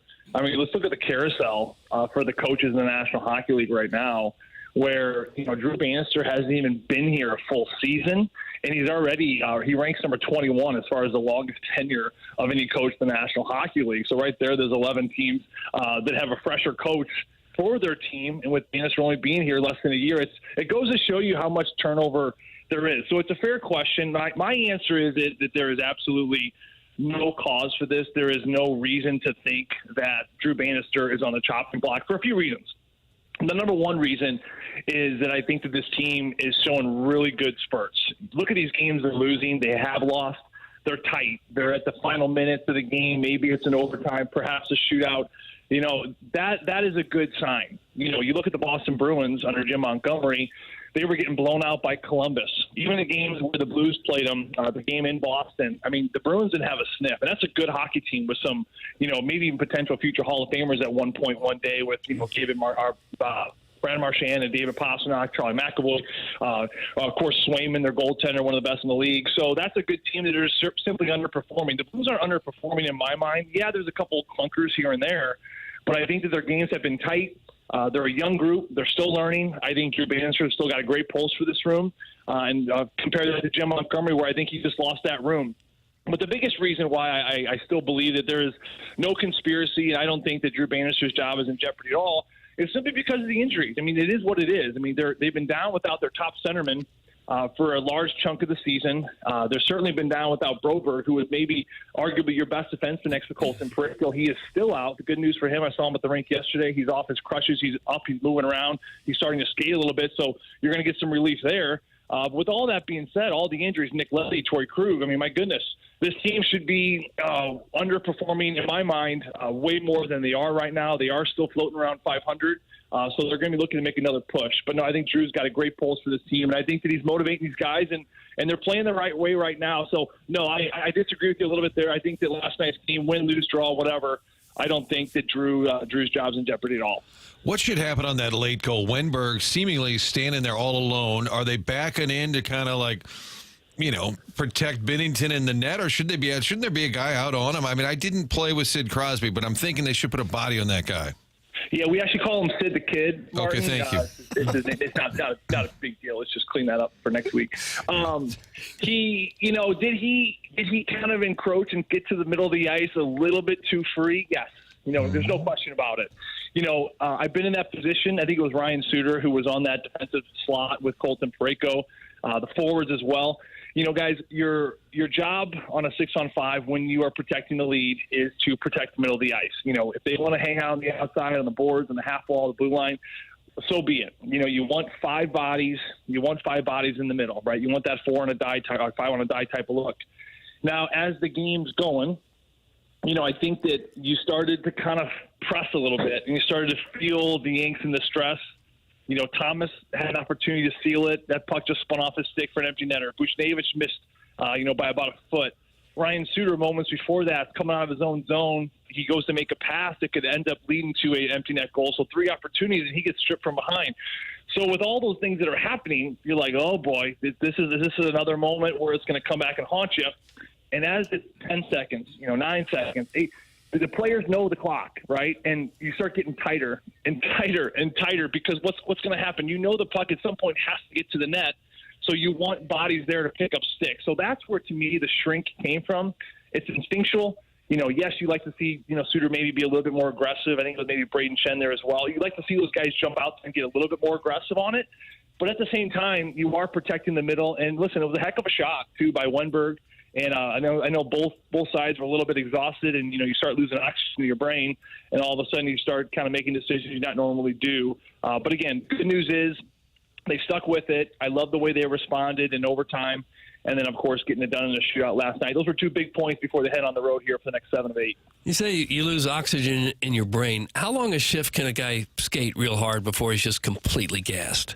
It's interesting, Doug. I remember talking to Ryan O'Reilly about this. So I think Ryan's one of the best in the game at this. He trains for it.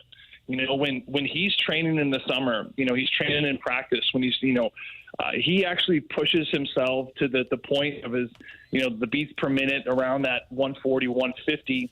And then what he does when he's so exhausted, he puts himself through stressful exercises where you have to challenge your mind to really think while you're getting less oxygen to your brain. For a hockey player, I would say arguably it's probably around that 45 to 50 seconds. If you're going hard and you're a centerman and you're that rover, if you're going 45 to 50 and you go up and down a couple times, your heart rate is starting to spike. The lactic acid is starting to run, and you just don't get the supply you need to the mind. And that's why when it's late, you see players kind of make these decisions where you're like, what was he thinking? Well, he wasn't.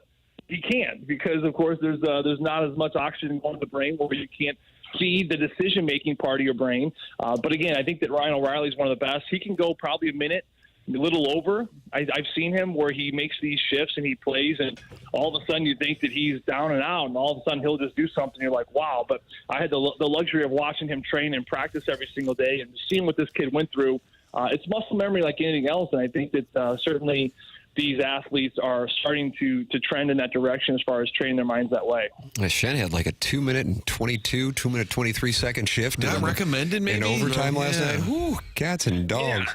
Yeah. Well, and sometimes coaches have the option to call timeouts too, but there wasn't a lot of whistles there, and it's a tough spot for a coach too, because for Drew Bannister, you want Thomas out there. You want Braden Chen out there. Of course, you want Parayko. Of course, you want Suter. Those are your guys.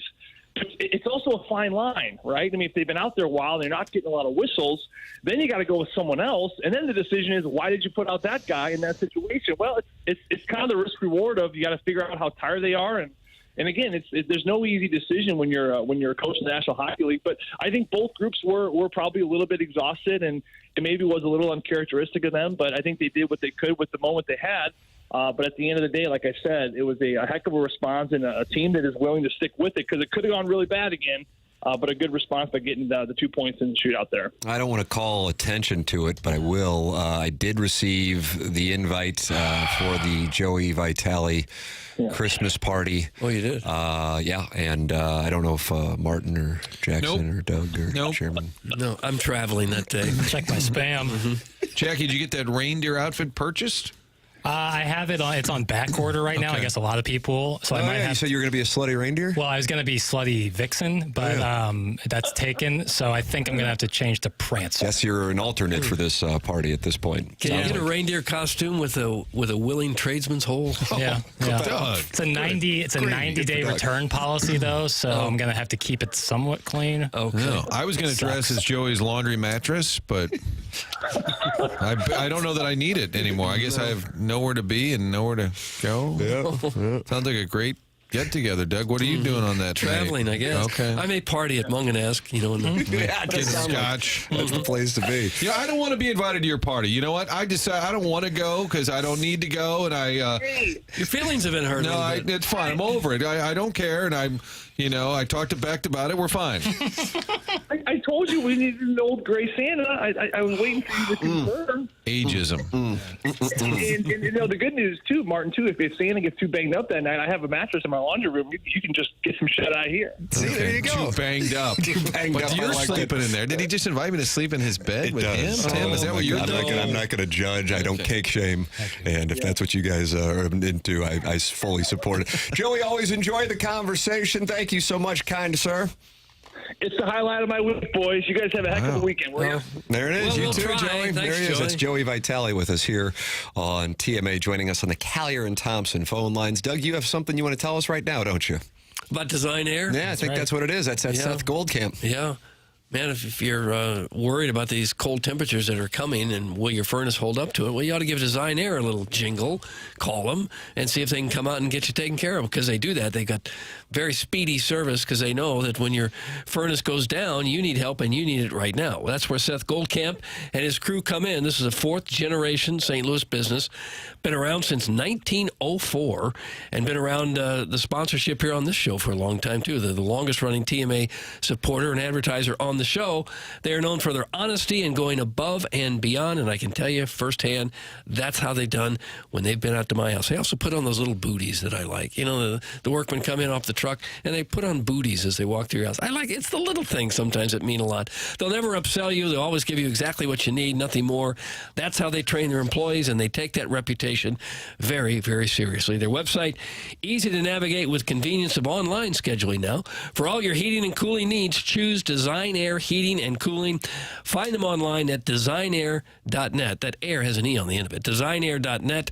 Designair.net.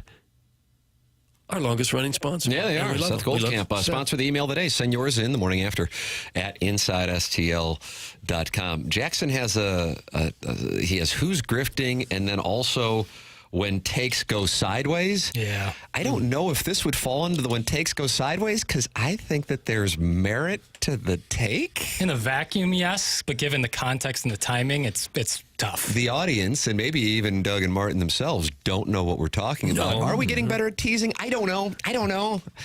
I'm working on it. I'm going to teasing camp. We will have the audio that Jackson thinks may be a take going sideways, along with our pick six, in which I led gamblers to a 5-1 weekend last week with my love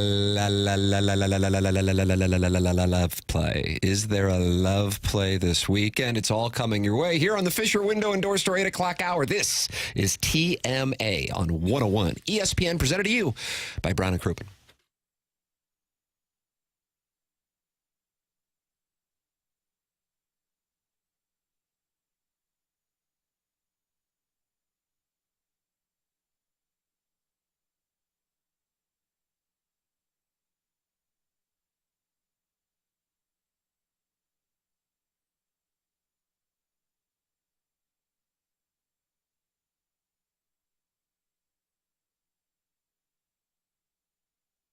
Hey, this is Tim McKernan for Stewart's American Mortgage. Got a chance to talk to Stewie last night. Got a chance to meet with Stewie and his son a couple weeks ago and see what it is that he does that saves those of you looking to buy a home or refinance with them money. You need to Google the bagel loan because it explains it all there, but it is saving you so much money. And we got done talking and I go, I just don't know why anybody would go anywhere else. And he goes, well, that's the deal. That's what the difference is we save people money. On top of that, Stewie says, hey, I want people to be able to talk to me and ask whatever questions they want. So here's my cell phone number. Give out my cell phone number. And when Stewie called me last night, it was this number. It's not like this is some burner. 314-324-4440. 314-324-4440. So if you're looking to buy a home and you know you're going to get a mortgage, or if you're looking for a refi, call Stewie on his cell phone, 314-324-4440, or Google the Bagel Loan. It's Stewart's American Mortgage.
This is Action Jackson with a Sports Center update brought to you by Saliga Heating and Cooling. The Raptors defeat the Timberwolves last night, 110-105. RJ Barrett, the Maple Mamba, the pride of Canada, with 31 points and 7 rebounds, also protecting the North with 3 steals. That was another Sports Center update brought to you by Saliga Heating and Cooling, an independent American Standard heating and air conditioning dealer.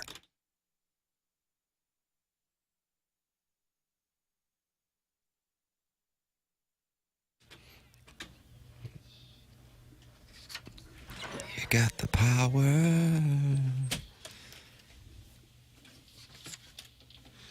Yeah, they're playing this tomorrow in the Missouri locker room before the Tigers take on Hail State. Where are you watching the game tomorrow, Doug? Somewhere in Nashville, so I don't really know. Are you going to Nashville? Exactly where I'll be. But, yeah. Are you going to a bachelor party? No, hockey tournament, kids hockey tournament. Oh, nice. Yeah, I leave right after the show here. So. Playing at Bridgestone? No, the Ford, their training facility there, the Ford Center. Oh, God bless. I'll be super fun. Mm-hmm. I didn't know you had a big trip. Martin, you got a big trip this weekend? Or are you going to go over to Kirkwood to see that Jeremy Macklin? I'll probably watch it online. $10.99. Honey, what are we doing tonight? I'm on the Misha. Can I get a password for the Misha website? Get on here. But Doug didn't invite any of us. We could have loaded up the whole crew. A little disappointed. I could have done a remote. But we have the, Martin, not we, you have the game of the weekend on the 2 Fox with Indiana traveling to Columbus, the number now 11.5. Ohio State minus 11.5. I am sure that's included in Jackson's pick 6 for us coming up. And I was listening to Reese Davis and Joey Galloway. It kind of, I don't want to say it got heated like it was tense, but they were passionately arguing about Joey Galloway's opinion, the former Ohio State receiver who's on the college football coverage on ESPN, insistent that Indiana should sit there.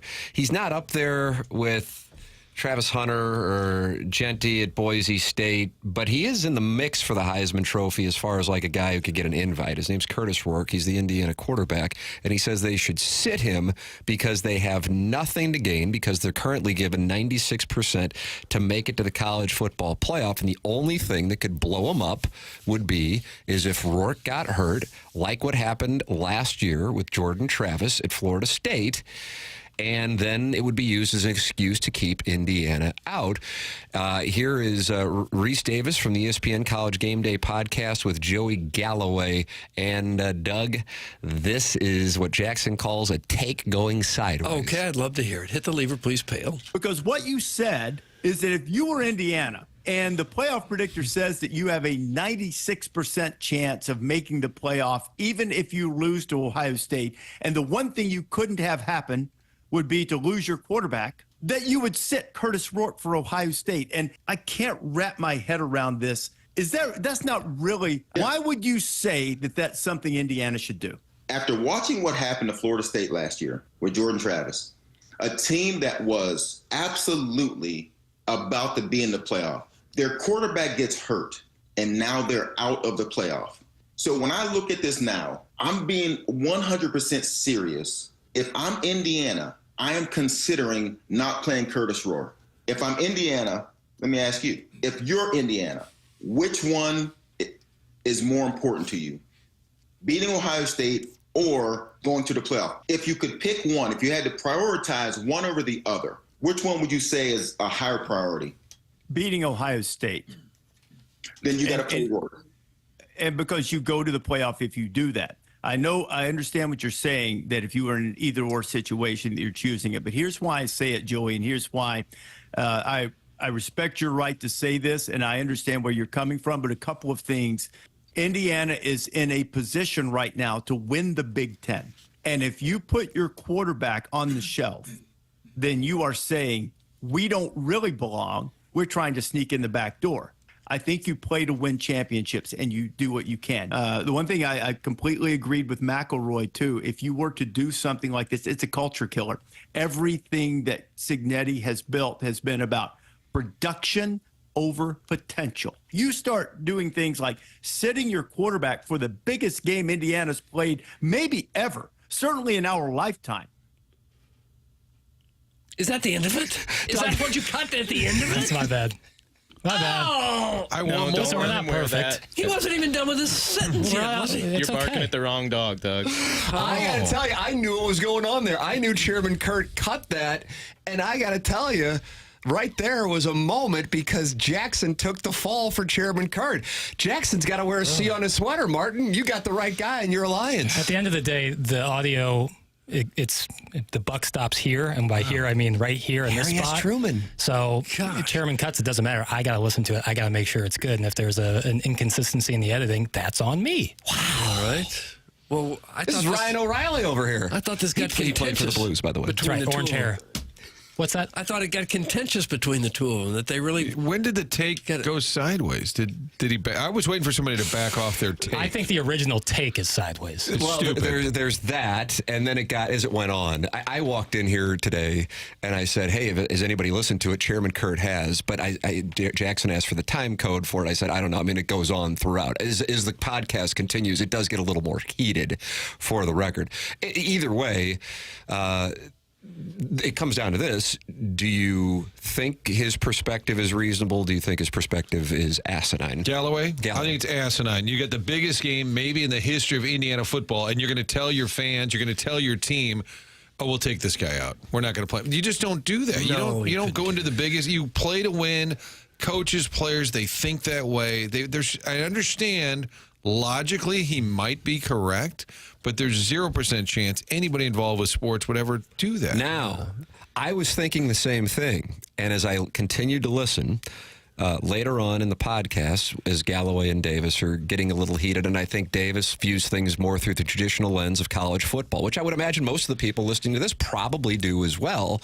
Galloway says college football is now like the NFL, and we don't challenge a culture for an NFL team when a team has already clinched its playoff spot and they rest guys.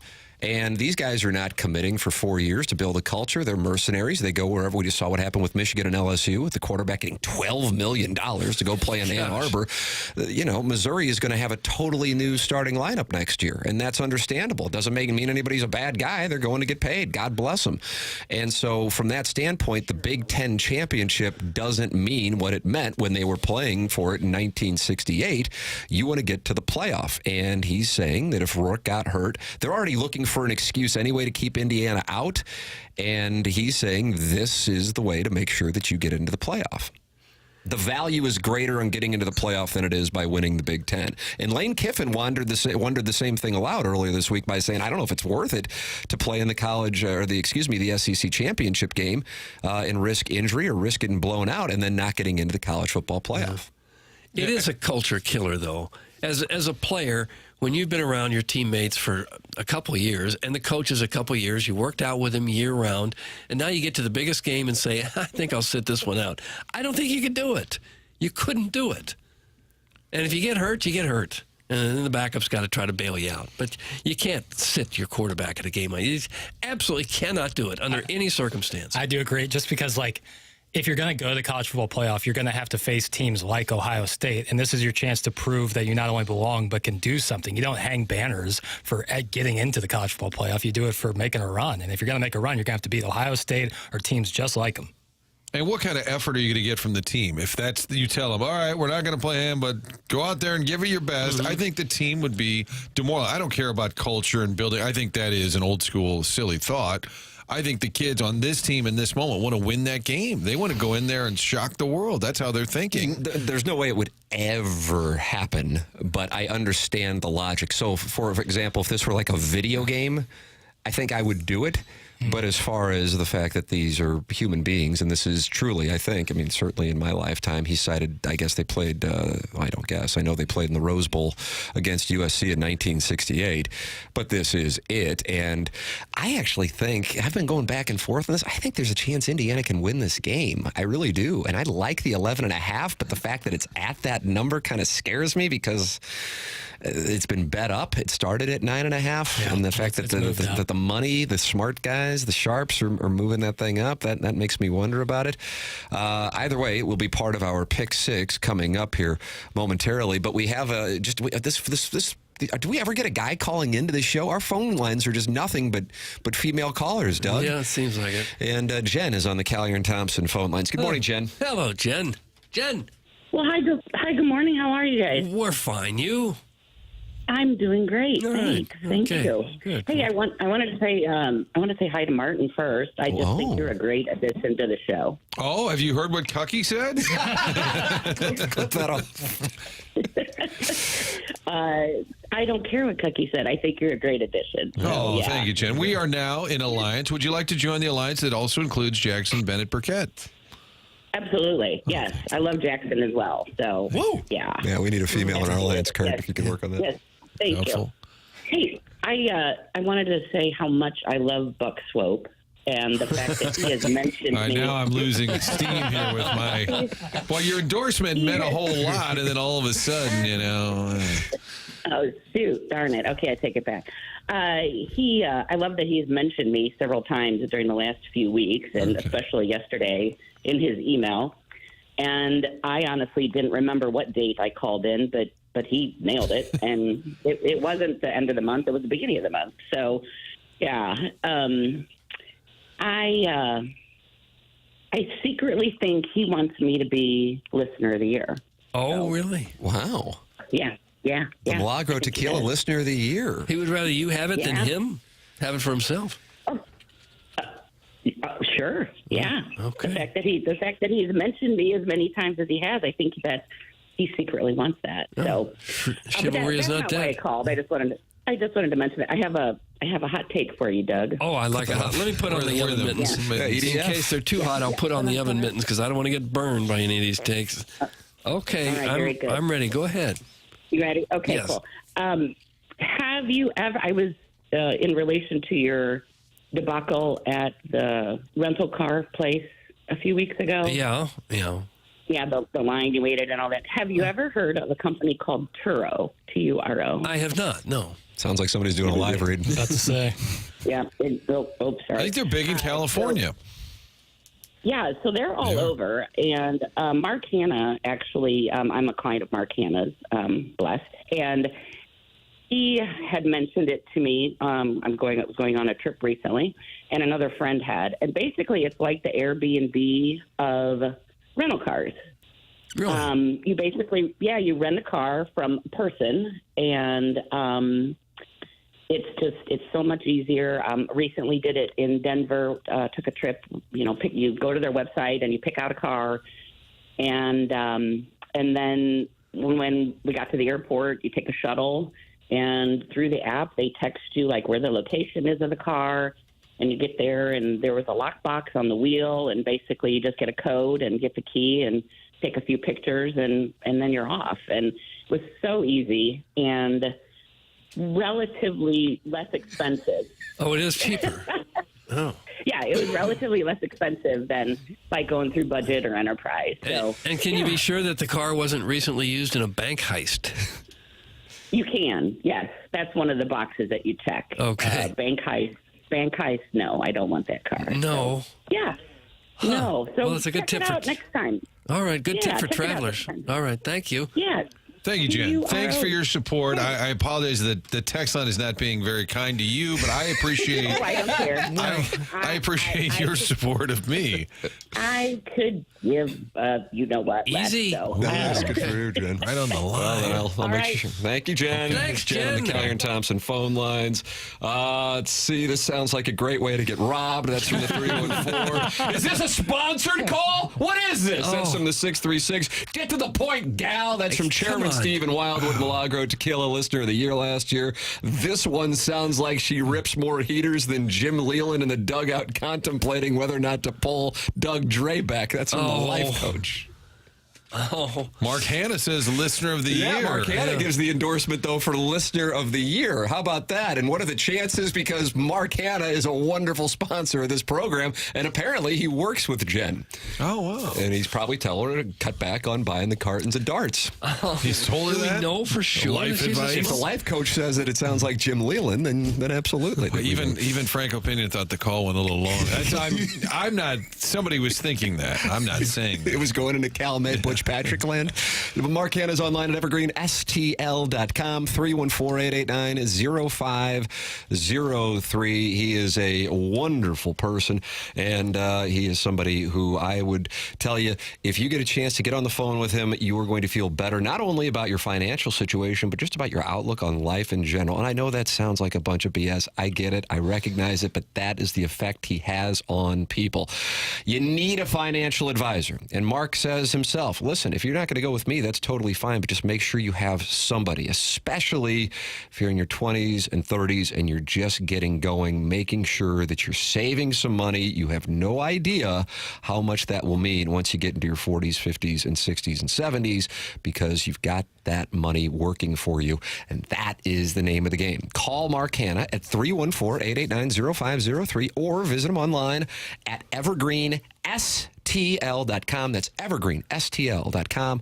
Mark Hanna offers securities through Equitable Advisors LLC, member FINRA and SIPC, and offers insurance and annuity products through Equitable Network LLC. Tim McKernan, Doug Vaughn, Martin Kilcoyne with you on the program. The Design, Air, Heating, and Cooling email today at 10:45. Gabe DeArmond coming up at 10:15 on college football.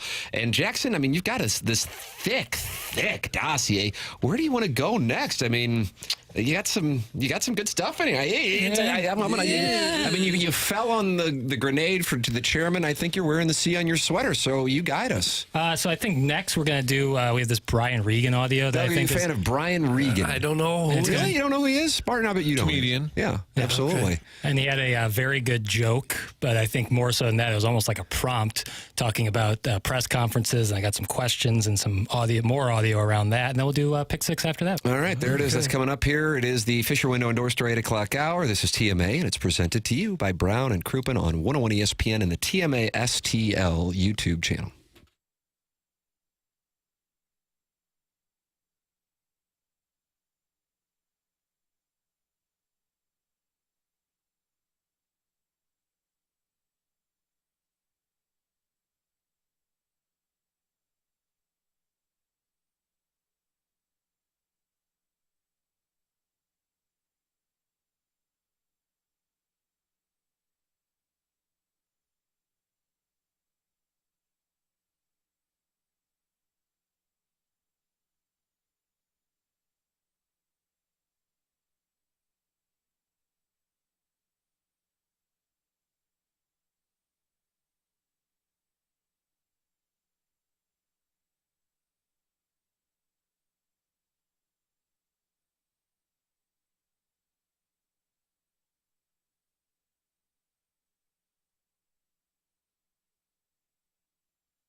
You like this beat, Doug?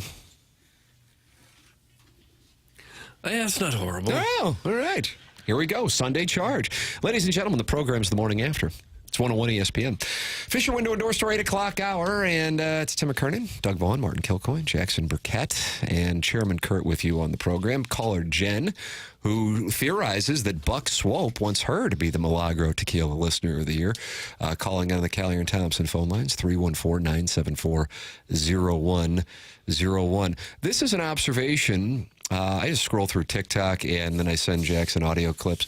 Brian Regan, who I am a fan of, comedian. I bet you've seen him, Doug. I probably have. I just don't know the name. Right, you don't know the name. was making this observation on press conferences in sports media, and it's going to tie into So What'd Your Grandma Think, which is an award-winning segment that Jackson produced on Balloon Party. Ladies and gentlemen, here is Brian Regan from his Netflix special. Okay, hit the lever, Pale. You know what kills me? Post-game press conferences. They still haven't learned you need to put a microphone on the people asking the questions. This drives me crazy. They have the table, they have the coach or the athlete sitting at the table behind a microphone. So they know about microphones. You're at home watching this waste of time.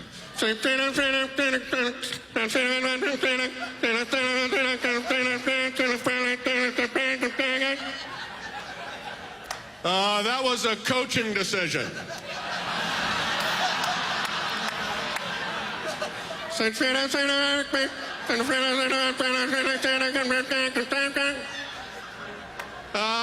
Three, maybe four.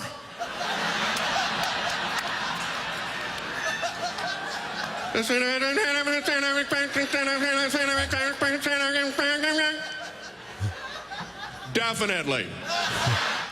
And it speaks to what is something that I was thinking about as I'm listening sometimes to either podcasts or post-game shows, and I have no idea what the answer is in reference to. I don't know why they don't do that. It's some like more formal, big-time sporting events. They pass the microphone around. Yeah, sometimes. But oftentimes we're in a locker room, and you're not going to have a microphone in that spot. No. He's talking about the formal press conferences afterwards. With the mics on a podium. Right. I guess you could have a couple mics aimed out at the reporters. I don't know how important that is really for the news gatherers. Well, Midwest does it. They have somebody operating a boom mic, so they try when they do the post game with Ali Marmol. There's actually a person holding what, at home, if you're like a large fishing rod, and they're just kind of, what's next? Hoxie, what do you got over there? Okay, they try very hard to make sure that you hear that audio. I think it's a great complaint. There are times when you hear locker room post game played back, and you kind of hear the mumbled reporter, and I'm always yelling, hold the mic over there, like go back and forth with the microphone. I think what happens now, if you're a reporter, you might be holding 3 microphones, so it's really hard to do the back and forth with your own question. Mm-hmm. And you want to be sure the mic is in there when he starts to talk. Yeah. I think the passing the mic around, it can get really awkward. They almost play favorites. Like, you. Right. I don't really like you. It's like the White House press you corps. go over there. I've complained many times that microphone technology in this country hasn't improved in what seems like 100 years. Yeah. You still have to have the microphone right next to the person's face to get good audio. How many times have you been in a high school gym or somewhere where the PA system doesn't work at all? Right. It's just, it hasn't taken a step forward in decades, and I'm not sure why. I did a trivia night at Chaminade, and the entire podium microphone, everything went out. So there's 300 people. Oh, so what are you screaming the question? Yeah, so I'm like, can you hear me, Becca? Okay, we're going to go to round 2 now. And I might have said, for the bleep of God, you've got Matthew Kachuk, Jason Tate. How many billions of dollars is this school, their alumni making somebody get a new damn podium? You let him have it. I never said that on CBC. I went home furious. I was like, this is, it was awful. But it happens everywhere where you can't understand what's being said on the PA system and the microphone. So Jackson pulled some of his favorites. What do we have here? Yeah, so these are some of my favorite clips from when we were doing Balloon Party. We did a segment called So What'd Your Grandma Think? Which is a tribute to Calvin May asking Jason Hayward that very question. Yes. Friend of the show? Friend of the show. And falconry. Big falconry guy, talks good, always talking. But these are some of my favorite clips from that where the athlete or coach might rip the media. Let's kick it off with Mike Ditka. Okay, let's do. Hit the lever pail. There's 3 quarterbacks on this football team. Whichever one starts. Whichever ones don't, we'll back him up. Period. Cut and dried. It's nobody's concern but ours. Nobody's. Next. Injuries from the game. Talk to the trainer. Next. Mike, why are you in such a bad mood? What do you care? Okay. You were 2-7, you'd be in a bad mood too. So these are the benefits of miking up the media. I got another one here. This is tennis player Nicholas Mahut, I think it's pronounced. Is that Nicholas Mahut? I don't know Nicholas Mahut. The athlete is unimportant. This might be the greatest media mess up in the history of questions. Congratulations. Congratulations. I lost. You lost? Yes. Oh, okay. So what happened out there? Nice recovery. Are you serious? No. Did you watch the match? No, I didn't. I was told that you won. I'm sorry. The Twitter era. I might need to hear that again. And then I'm hearing, aren't you hearing LaRusse in your head? Would say, you watch a game? And every time that happened, Charlie Marlowe and I wanted to say, well, I had to go to Rams Park and get a quick soundbite for our pregame show. And then I ran by my house because I forgot my clothes from the dry cleaner. Then I got down here, but I looked online and saw the score. I'm going to play it one more time just in case I win. Unbelievable. Congratulations. Congratulations. I lost. You lost? Yes. Oh, okay. So what happened out there? I like the comeback. How does that happen? Where I cut off is after that, he then starts saying something in his native tongue, and I can only imagine it would have been an FCC violation. What? How does that happen? I mean, I can see where you didn't know the pitcher in the 7th inning, but you know win or losing. That's kind of like the main thing, right? Did they win or lose? Yeah, that's why you mic up the media, so you can get stuff just like that. I appreciate the Strauss type person who said, why are you in such a bad mood? That was kind of a good poke of the coach. There's another Ditka where the Peoria columnist gets up and storms out and said, I'm not going to sit here and take crap from you. Do you remember this? It was a Peoria columnist. Yeah, it was and it was with Ditka? Ditka press conference where he was kind of crapping on the room, the media, and this guy gets up and I think he said, where are you going? He said, I'm not going to sit here and take crap from you the way you're treating us. He gets up and walks out. And Ditka said, fine, then get out of here. It's a classic. I'm pretty sure that was a Peoria columnist.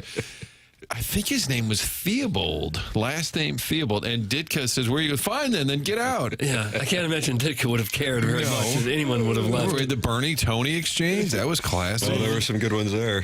Arbor Day says Chaminade gets a tax write-off whenever it has a CBC grad host an event. It's usually part of a work release program. Oh. That's from Milagro Tequila Texture of the Year Arbor Day. Is that what that was? Could be a Make-A-Wish deal, something like that. Helping out the fine folks in our little haven. Sweet clips, Jackson, but maybe we could hear like one drop, just one random drop will suffice. Jesus! Oh. That's from Big Tufton. He is frustrated with Jackson not playing drops. Don't listen to this fella. Did a whole segment on drops. I'm doing a story about New Year's resolutions, and I was just wondering if you had any you wanted to share with your fans and our readers. Yeah, no, not right now. Okay, thanks. Okay. Who was that? That sounds like... yeah, that's a bad question as to Belichick. Oh, of all the people. You just know he's not going to play ball. Oh, God. Congratulations. I lost. What? Bro, what are you talking about, man? Not a good question. That was Russ and then Nick Saban.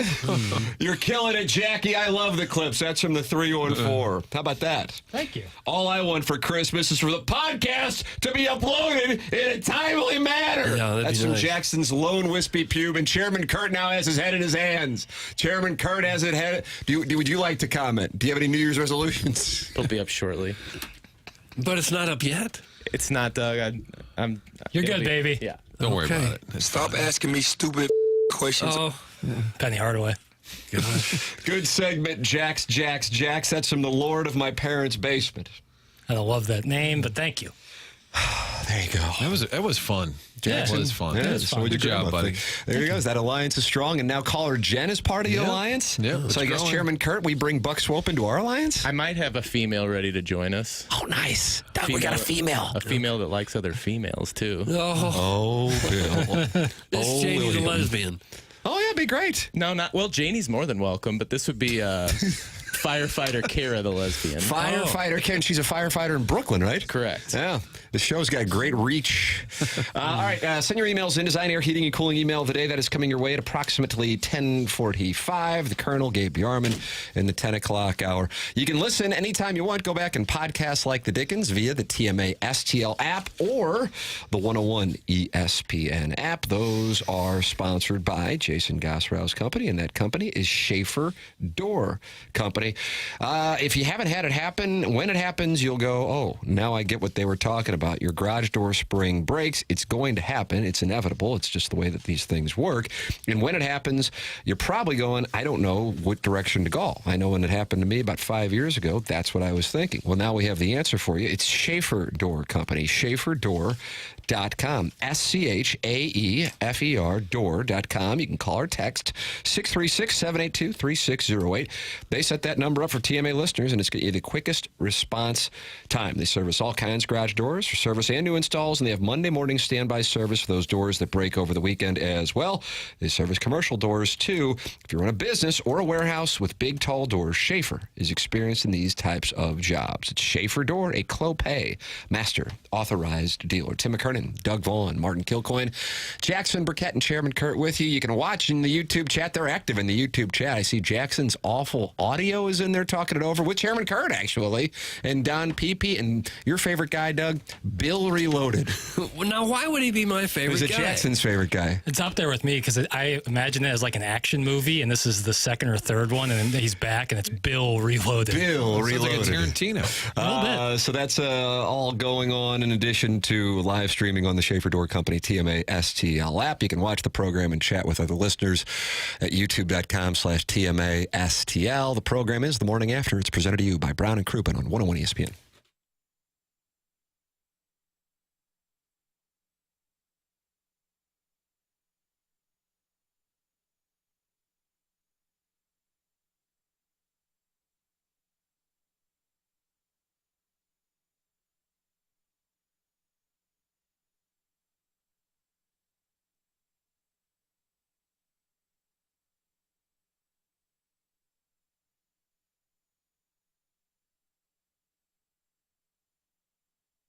Notice how you were hesitant to say it because he's your guy. It's okay. I don't care. I was kind of, sometimes Jameis Winston, who I love, his mind works faster than his mouth, and he'll say something and then take it right back and try again. That's kind of me right there. Okay. 3, 2, 1. And then I am at 8-10. Doug 6-7, and Tim in front at 11-7. Yeah, I make picks, you make money, and that's what everybody needs to remember. Well, you can win and not lose.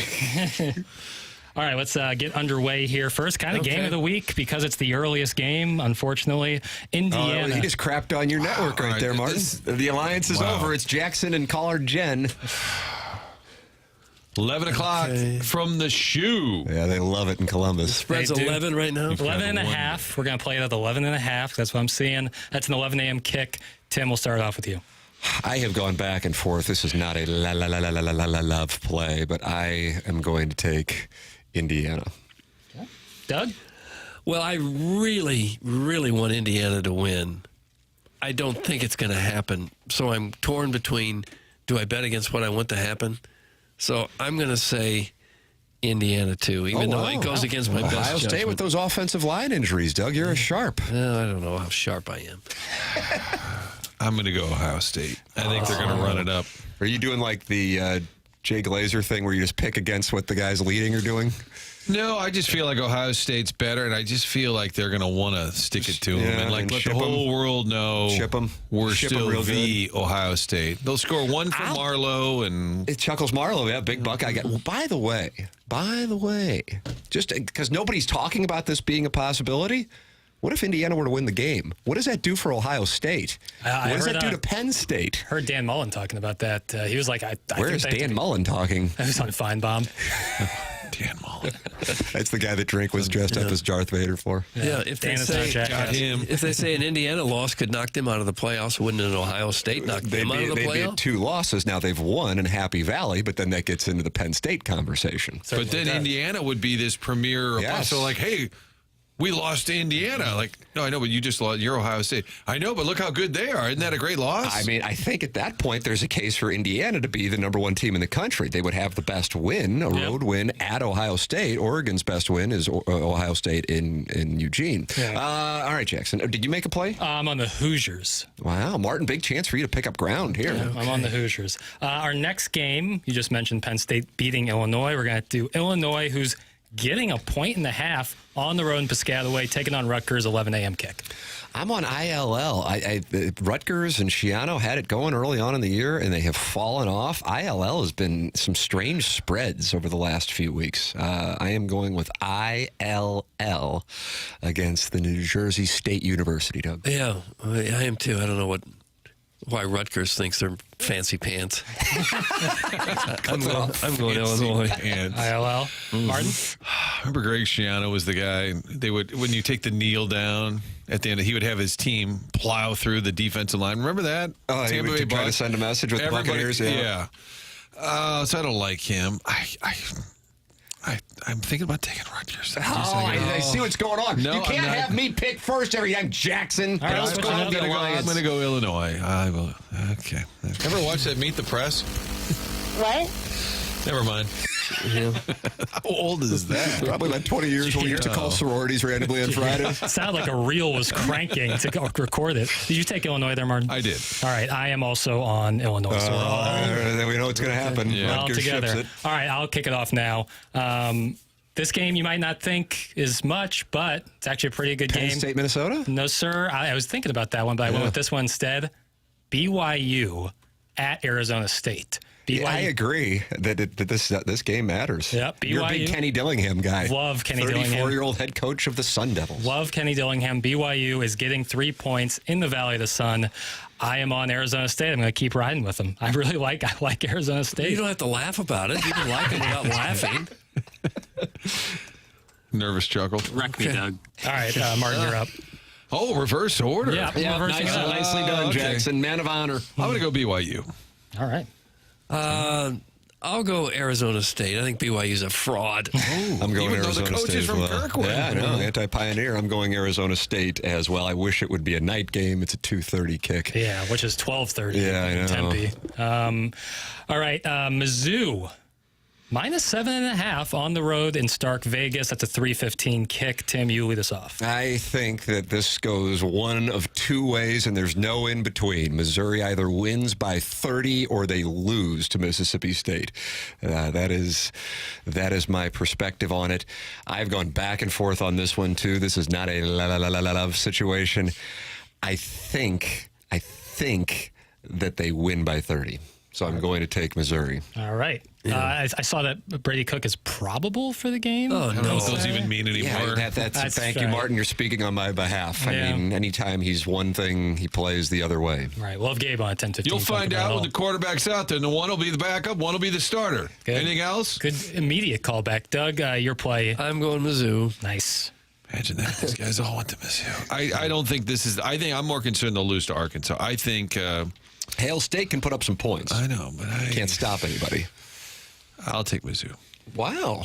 They have good luck. They have good luck when I don't bet on them, so I'm going to take the Cowbells. Oh, wow. Doug will be posting on Tiger Board. I can't wait for the post. Yeah, I saw Jackson picked against us the other day. Him, Cannell, Stoops, all y'all. All right, next game. I don't get this spread. Oh, it's what a do we got? stinky spread. Texas A&M is heading to the Plains. Into the Plains. War damn. And they're favored by 2.5. That's a 2.5 point spread. Oh, wow. I don't even need to tell you where I'm going. That's a 2.5 point spread. Anytime you get a stinky line like this, I like to lean into the stink. Oh, never lean into stink. I'm going to take Auburn. Well, that'd be a big one. Oh, Martin? no. I can't lean with you. All right. You're with Tamu. Auburn's no good, and Texas A&M has played some really good games this Then year. why is that spread so small? Well, because it's wrong. Okay. Okay. I'm going Texas A&M. Night game on the Plains. A chance to save the season for the friend of the Detroit Call Girls. I will go with War Damn Eagle. Yeah, that spread should be. They're looking ahead to their date at Kyle Field with Texas, and War Damn gets the win. It makes no sense. It's the stinkiest line of the week. And Remember when Michigan State was giving Illinois 2.5? Yeah, you got to lean into the stink. And then another game that I don't know how Death Valley gets these night games even when they're out of it. Yep. Vandy is in Baton Rouge. They are getting 7.5 point underdogs to LSU, 6:45 kick. Tim, start us off. Go back and forth on this one. I don't have a love play this week. I'm going with Diego Pavia and the Commodores. Doug? I don't even see this game as one of ESPN's You think Jackson top just games. made it up? You're dipping way down deep into. They're putting it as a night game for whatever Okay, reason. who'd you say was the favorite? LSU is favored by 7.5 points. 7.5. Yeah, I'll go LSU in that. All right, Brian Kelly. I don't know if that team is quit completely. LSU just lost a big recruit going to Michigan. Brian Kelly dancing. That hurts family. I think I'm going to go LSU. I'm sorry. All right, LSU. I am on Vandy and Diego Pavia. There it is. Jackson, anything else? Is that our 6? That's our 6. I will give a play that I think is something to keep an eye on. Golden Gophers. Golden Gophers. It's not a love play. Yeah. But keep an eye on that one. You know, there really are a lot of gophers in Minnesota. Is that right? There really are. I played golf up there when I worked up there, and there'd be lots of holes right in the middle of the golf course. And sometimes your golf ball would actually roll down in the gopher hole, and you're afraid to. So it's a real thing. It so is. Bushwood and Bill Murray, Carl Spackler really did run into some issues? And you're kind of afraid to put your finger down there to get the golf ball, thinking a gopher might be on the other end of it. Oh, if I had a nickel. Bam, gerbil. Caller Buzz is complaining that he texted in, or no, that he called in. Someone answered, and then no one just talked, but just breathed. Kurt's new king. He just breathes. He doesn't say a word. You're not far off, Martin. That's not it. But no, I haven't picked up the phone. So the number, Buzz, who was the Milagro Tequila Lister of the Month, Doug, was that June 2023? I don't know the dates. 314-974-0101. Maybe I've been giving out a number where people are so flustered they're just picking up the phone and breathing because our listeners are calling them. It was often when we were on 105.7 HD2 that people would call us thinking we were the point. Yeah, and they were very disappointed to not hear Rizzuto. I would pick it up and I'd be like, TMA, and then immediately they would hang up. Or they'd be like, is this the Riz Show? And I'd be like, no. And they're like, oh, never mind. I was like, you want to listen to us? And they're like, nope. I know you like water sports. Attaboy. No, what does that mean? That was gluten-free water perk. skiing, that kind of thing? Wakeboarding. You ever gone wakeboarding? No. Send your emails in. Design, Air, Heating, and Cooling email today, 10:45. The Colonel at 10:15. Martin, you have a thing at 10, I think, right? I do. Unless Frank Opinion's on the line and we can't wrap him, then I hang around and I push my thing back a little bit. That's right. Does Martin have something he wants to tell us about I Jackson? do, and I believe it's an IC. You do. I noticed That means a little in content. These are yeah. our code words for the playbook for those of you who want to know. I thought in looking at Jackson's revenge dossier today that he was being a little snarky with me because I often ask, is it during the break? Is it during the... So only on mine did he put in bold black lettering, I see. Yeah. In other words, I'm the darned. only one who asks and complains, and so... I think that's fair. I would never do that to you, Tim. That's why we have a great alliance. Let's talk about Design Air, fourth generation St. Louis business. You've heard us talk about Seth Goldcamp and the family. When they come out to your family's home, you're going to get the best service. But more importantly than that, they're not there to upsell. It happens so often with the HVAC world that we live in right now. When the repair tech is there, you want them to repair something. But instead, they're often trying to sell you something. That doesn't happen with Design Air. And that's an important element right now because if the furnace goes out, you're in a bit of a panic. It's getting awfully cold out there. You can also call and just have them service the furnace. Make sure everything's working correct. We're going to have that heat on for the next 3-4 months. This is Tim's favorite time of year. When you fire up the furnace, it's going to be cold out for months and months and months. Make sure your HVAC unit is working properly. Set up an appointment online. It's real simple. Design Air. TMASTL.com. Fourth generation proud sponsor. Yeah, you better believe it. TMA, longest running TMA supporter. Tim, they started in, was it January of 2010? Doug, was it January I 2016? don't know the dates or the years, Tim. Just checking. Bottom line, you need an HVAC person you can trust, and that's what Seth's family is all about at Design Air. Set up that appointment at designair.com. Send your emails in for that Design Air heating and cooling email that Chairman Kern is talking. Oh, he's back to talking. He is. He's not just breathing when you call in. Ladies and gentlemen, the program is The Morning After, and it airs on 101 ESPN.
Welcome back to TMA. A little behind the scenes during the commercial break. The camera stayed on and caught me and Doug kissing. No, it didn't.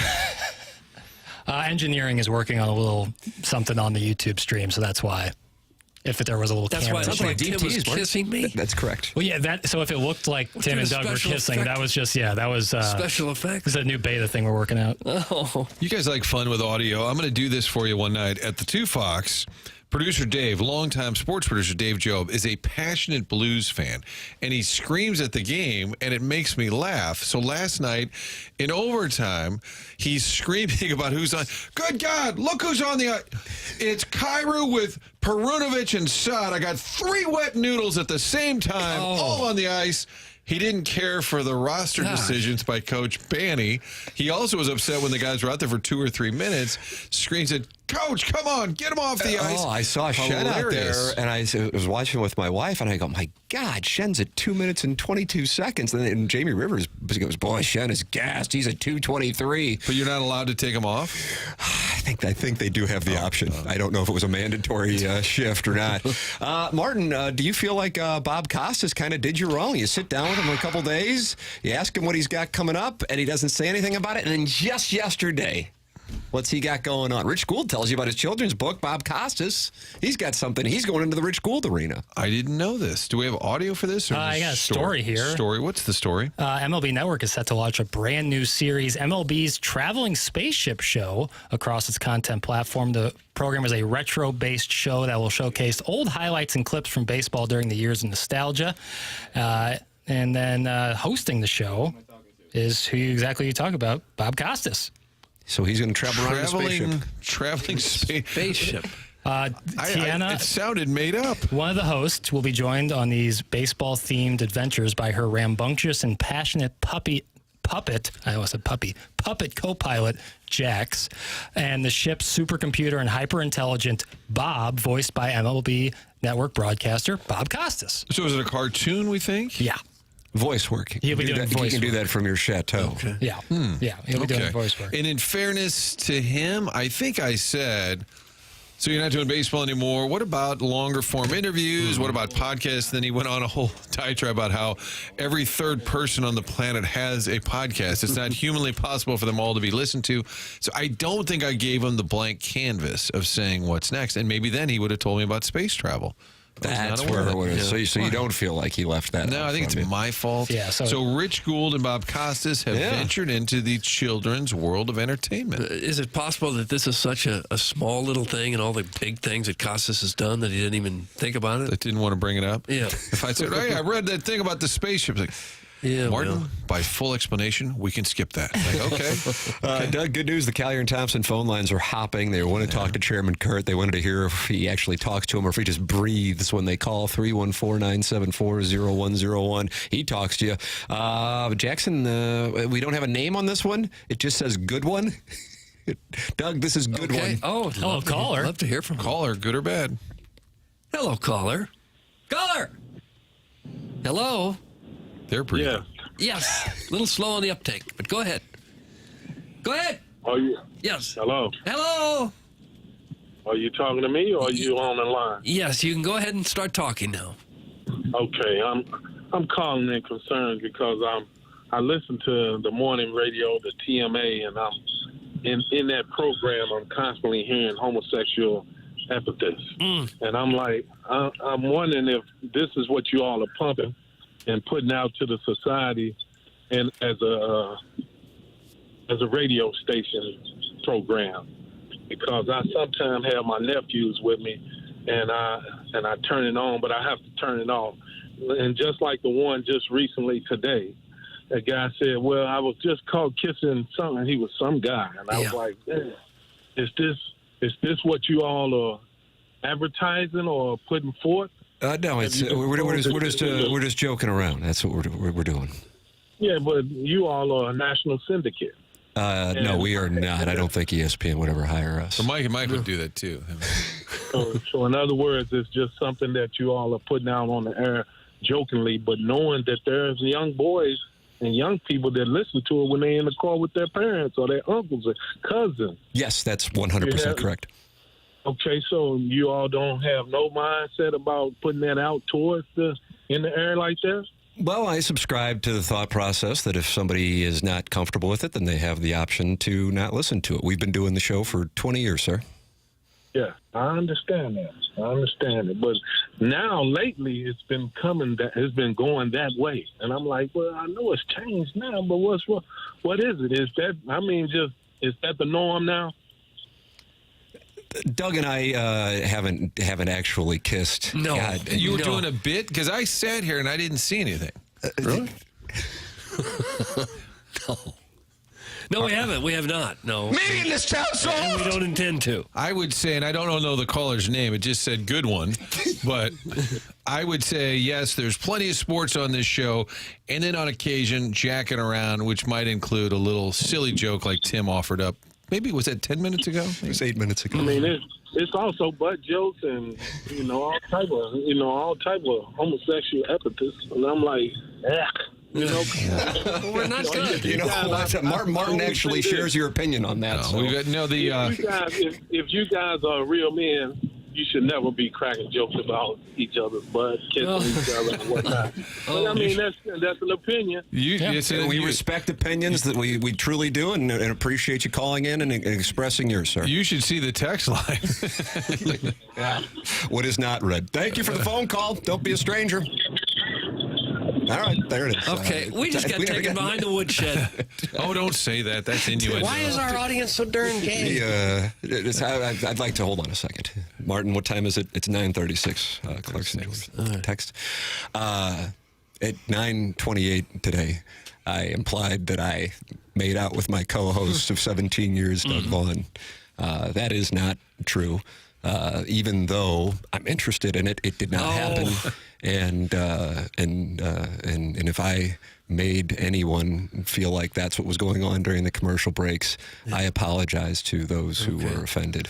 Thank you. And I'm going to take some time away to think about making out with Doug. No, you don't think about that. You should just step away for a while. I like how we tried to explain it, is there are some silly jokes here and there, like Tim saying that, and they said, yeah, but all that butt stuff, too. Well, that I can't explain. Yeah. When is it okay to kiss a guy? Right.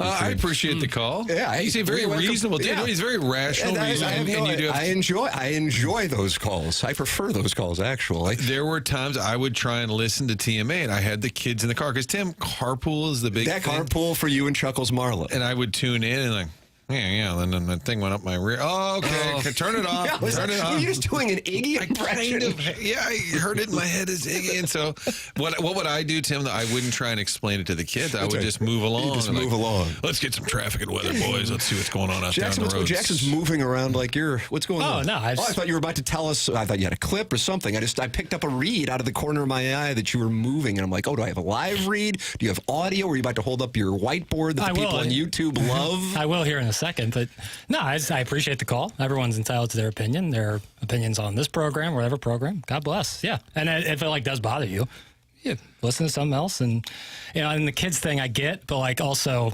if the kid, it's just no one's job, to raise your kids. If you don't if you don't want your kids listening to this, then don't let them listen to it. It's not our fault. I would say the show is PG-13. So if kids are 5, 6, 7, it's probably not their show. Texter just said the show isn't gay enough. So it's impossible. See, Doug? It really is impossible. I mean, Doug wore a hat the one day, MAGA, Make America Gay Again. I was like, wow, I don't think you can wear that on the air. How gay should a show be? Clip that off. On a scale of 1 to 10. The drops of the week. Some people like some things, and then some people like other things. Producer Joe Martin, he has given us a mantra. He really has. Some people like things. Some people like some things. Some people like other things. To each their own. Hey, Jeff Lotman is online at JEFFLOTTMANN.com. Yeah, that's Jeff Lotman, and he's with Compass Realty. If you are in the market to buy a home or sell a home, you can work with somebody who has been doing it in St. Louis now for 2 decades. 2 decades. And with $500 million in sales. That's Jeff Lotman of Compass Realty, and he is part of that Compass Realty operation that has the Compass Concierge. And with Compass Concierge, you can take your home buying or selling experience to the next level. Whether you're preparing to sell or want to enhance your new space, Compass Concierge has you covered. No upfront costs, need fresh paint, new carpet, light renovations, home staging. Compass Concierge has you covered. Ready to elevate your real estate experience? Go to JEFFLOTTMANN.com. Yeah, JEFFLOTTMANN.com. That's Jeff Lotman of Compass Realty. Design, Air, Heating, and Cooling email today, 1045. We're giving away tickets again to Post Malone and Jelly Roll coming up May 13th at Busch Stadium. You can learn more about that concert going to 101ESPN.com. Jackson, what is the category for our trivia today? Yesterday, Martin, it was geography. I was traveling at the time. Yeah. By the way, this show is PG-13. Do better. You can achieve an R if you try. Today, we're going to do television shows. I like that. Any specific decade you'd like to? I would say 90s and on. I like that. 90s and on. I think that's kind of reach encompassing. The majority of people, or 20 of your peers probably aren't. Like if I asked a Seinfeld question, I don't think that's out of that's in the 90s, but I think people even my age or younger have seen it. All right, that's at 10:30. The way it works, whoever texts in the right answer first at 314-399-9646 gets the tickets to Post Malone and Jelly Roll. That's all coming up. Plus Gabe DeArmond, brought to you by James Carlton. This is TMA on 101 ESPN.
This is Action Jackson with a Sports Center update driven by Johnny Londoff Chevrolet and Johnny Londoff Autoplex. The Hornets defeat the Pistons in a great game last night, 123-121. Brandon Miller with 2 huge threes down the stretch, 38 points for him, 7 boards and 4 steals.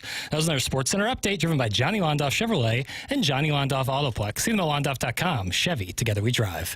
Are you kidding me?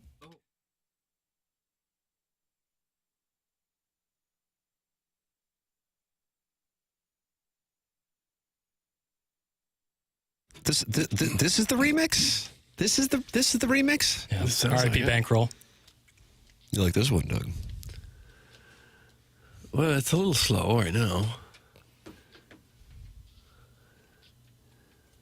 If I'm in the waiting room at Munganess St. Louis Acura, I want something a little livelier than this so I can dance.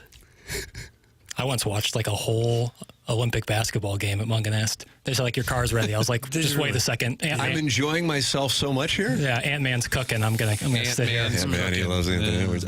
Ladies and gentlemen, the program's The Morning After. It airs on 101 ESPN and the TMA STL YouTube channel, where 216 Friends of the Feather are in there talking, including Dr. Xander Malanthrop. I don't know his work. John Scores, Droid Effects, Bill Reloaded, Bishin About Sports, Don Pepe, and coaches John and Dean Ellis. That's who's in there talking it over in the YouTube chat, youtube.com/TMASTL. We've got a new entrant into the late night television show space. Named Jimmy. His name will be Jimmy, Doug. No. You already got the Fallon, you got the Kimmel. Okay. And then you got Colbert. Last night on Jimmy Kimmel's show, a new entrant. Take a listen. You have a big announcement, actually, to make. I do, yeah? yes. Please announce. I am starting, I believe it's January 3rd. I hope it's January 3rd. But we're going to be doing a late night show during the postseason on ESPN. Nice. It's going to be airing every Friday. And, when I first approached ESPN with potentially working for them, and Monday Night Football was a big part of that, Monday Night Countdown. I thought about, I loved late night shows. I've always loved them. And I think, for me, the biggest thing that players say they miss when they leave the sport is being around the guys, is the locker room, is the banter. Showering with men. I mean, here's more game talk. That's where half of the good stuff comes from, for sure. And, being able to have this, the show where we're going to have a bunch of guys up there, legends of the game, friends that I played the game with, coaches, celebrities, while also incorporating NFL Films, who's going to be a part of it. We have a live band snack time, being able to play some of these iconic NFL songs. And it's going to be a celebration. In Philadelphia. In Philadelphia, Union Transfer. Yeah. In front of a big audience, and it's gonna live be audience, yeah. Yeah, that sounds like a lot. I think that's a great idea. I think you're gonna do very well with that. Yeah. That was Jason Kelsey announcing that he is now doing a late night show, and it's going to start up on ESPN. Jackson, you like this play? I like what kind of ESPN's doing, trying to go a little younger. I mean, I'm not the biggest Pat McAfee show fan, but you say Pat McAfee and Morgan Wallen are the same person? Is that what you say? Running the same offense. And what offense is that, Doug? I don't see anything at all related. Guys need dudes. That's what I've always said. Guys need dudes. Yeah, and that's some guys, that's their dudes, and I like that. Like bro shows? Yeah, exactly. And boy, Martin picks him up right there with the alliance. Yeah, but even I think McAfee more so than Morgan Wallen. I think listen, I respect his talent. I like him a lot on game day. I just don't love the show. Do you view Jason Kelsey as a bro show? No. Interesting. So what's the difference? Well, he hasn't really, I guess New Heights is the one show he's done his podcast with his brother. Yeah, but he's on Monday Night Countdown. Yeah, but I think by and large it's not very broed out. Like he's not sleeveless or. And listen. So if a gentleman wears a tank top, he's a bro? Not necessarily. What makes a bro? It's just it's tough to describe, but you know it when you hear it. Supreme Court? Do you like pornography? Exactly. I think it was obscenity. How is Morgan Wallen a bro any more than any other country singer? He's kind of living his best bro life. The margins on that are a little more narrow across the board. Margins? What is this, a board meeting? Well, I'm saying yes, I think a lot of countries, but country's gotten to be really popular, all mainstream. So maybe I'm antiquated with my take here. He just stumbles out of an opinion? That stumbles out of my take. I'm not stumbling out. I do like the sound of this Jason Kelsey late night show. I think it's not going to be bro. McAfee is bro. But we don't know what bro is. It sounds like it's guys wearing tank tops. But it's there's a negative connotation that I'm not using it as a pejorative. I just think it's a little bit pejorative. I gotta look that up. Over here. It's not my favorite thing. I think also big part of that is I do sports talk radio for 4 hours every morning. I'm not necessarily really revved up to listen to Are you a bro? 4 more hours of sports talk radio. Are you a bro? No. Soy boy. You answered that for me. Wow. Am I a bro? I can't. I guess I can't define it. So maybe I should just step down. Is Sherman Carter bro? He's got a chance. He's got You the got bro a build. little He's got You the bro acknowledge build. you are. What do you think Jackson's trying to say, but yet not? I do think there's something to the tank top thing. Just always goes back to the tank top. Kind of just the way you carry yourself. Maybe having a little something in your lip. A chaw? A chaw, a zen. We go Zen Daddy. Huh. You hit the gym a lot. Yeah. You talk about how much can you bench But press. I don't necessarily think McAfee does that much, so maybe I'm off. Like Russillo's a little bro-y. Yes, yeah. Really? He has some I would elements never of that. think he's bro. He has some elements of that. Life advice, his life advice segment is pretty bro. What's his life advice usually? Well, it's this guy send emails about like their issues and he answers it, and it's good stuff. But there's branch offs of the bro. There's sports bro. You were talking about like country bro, Morgan Wallen country Who's bro. the ultimate bro right now, Chairman Kurt? Pat McAfee is right up there. Is that right? Yeah. Do you feel like Pat McAfee and Morgan Wallen are running the same offense, Jackson? Is that what you say? Yeah. That's what he said. I just don't get it.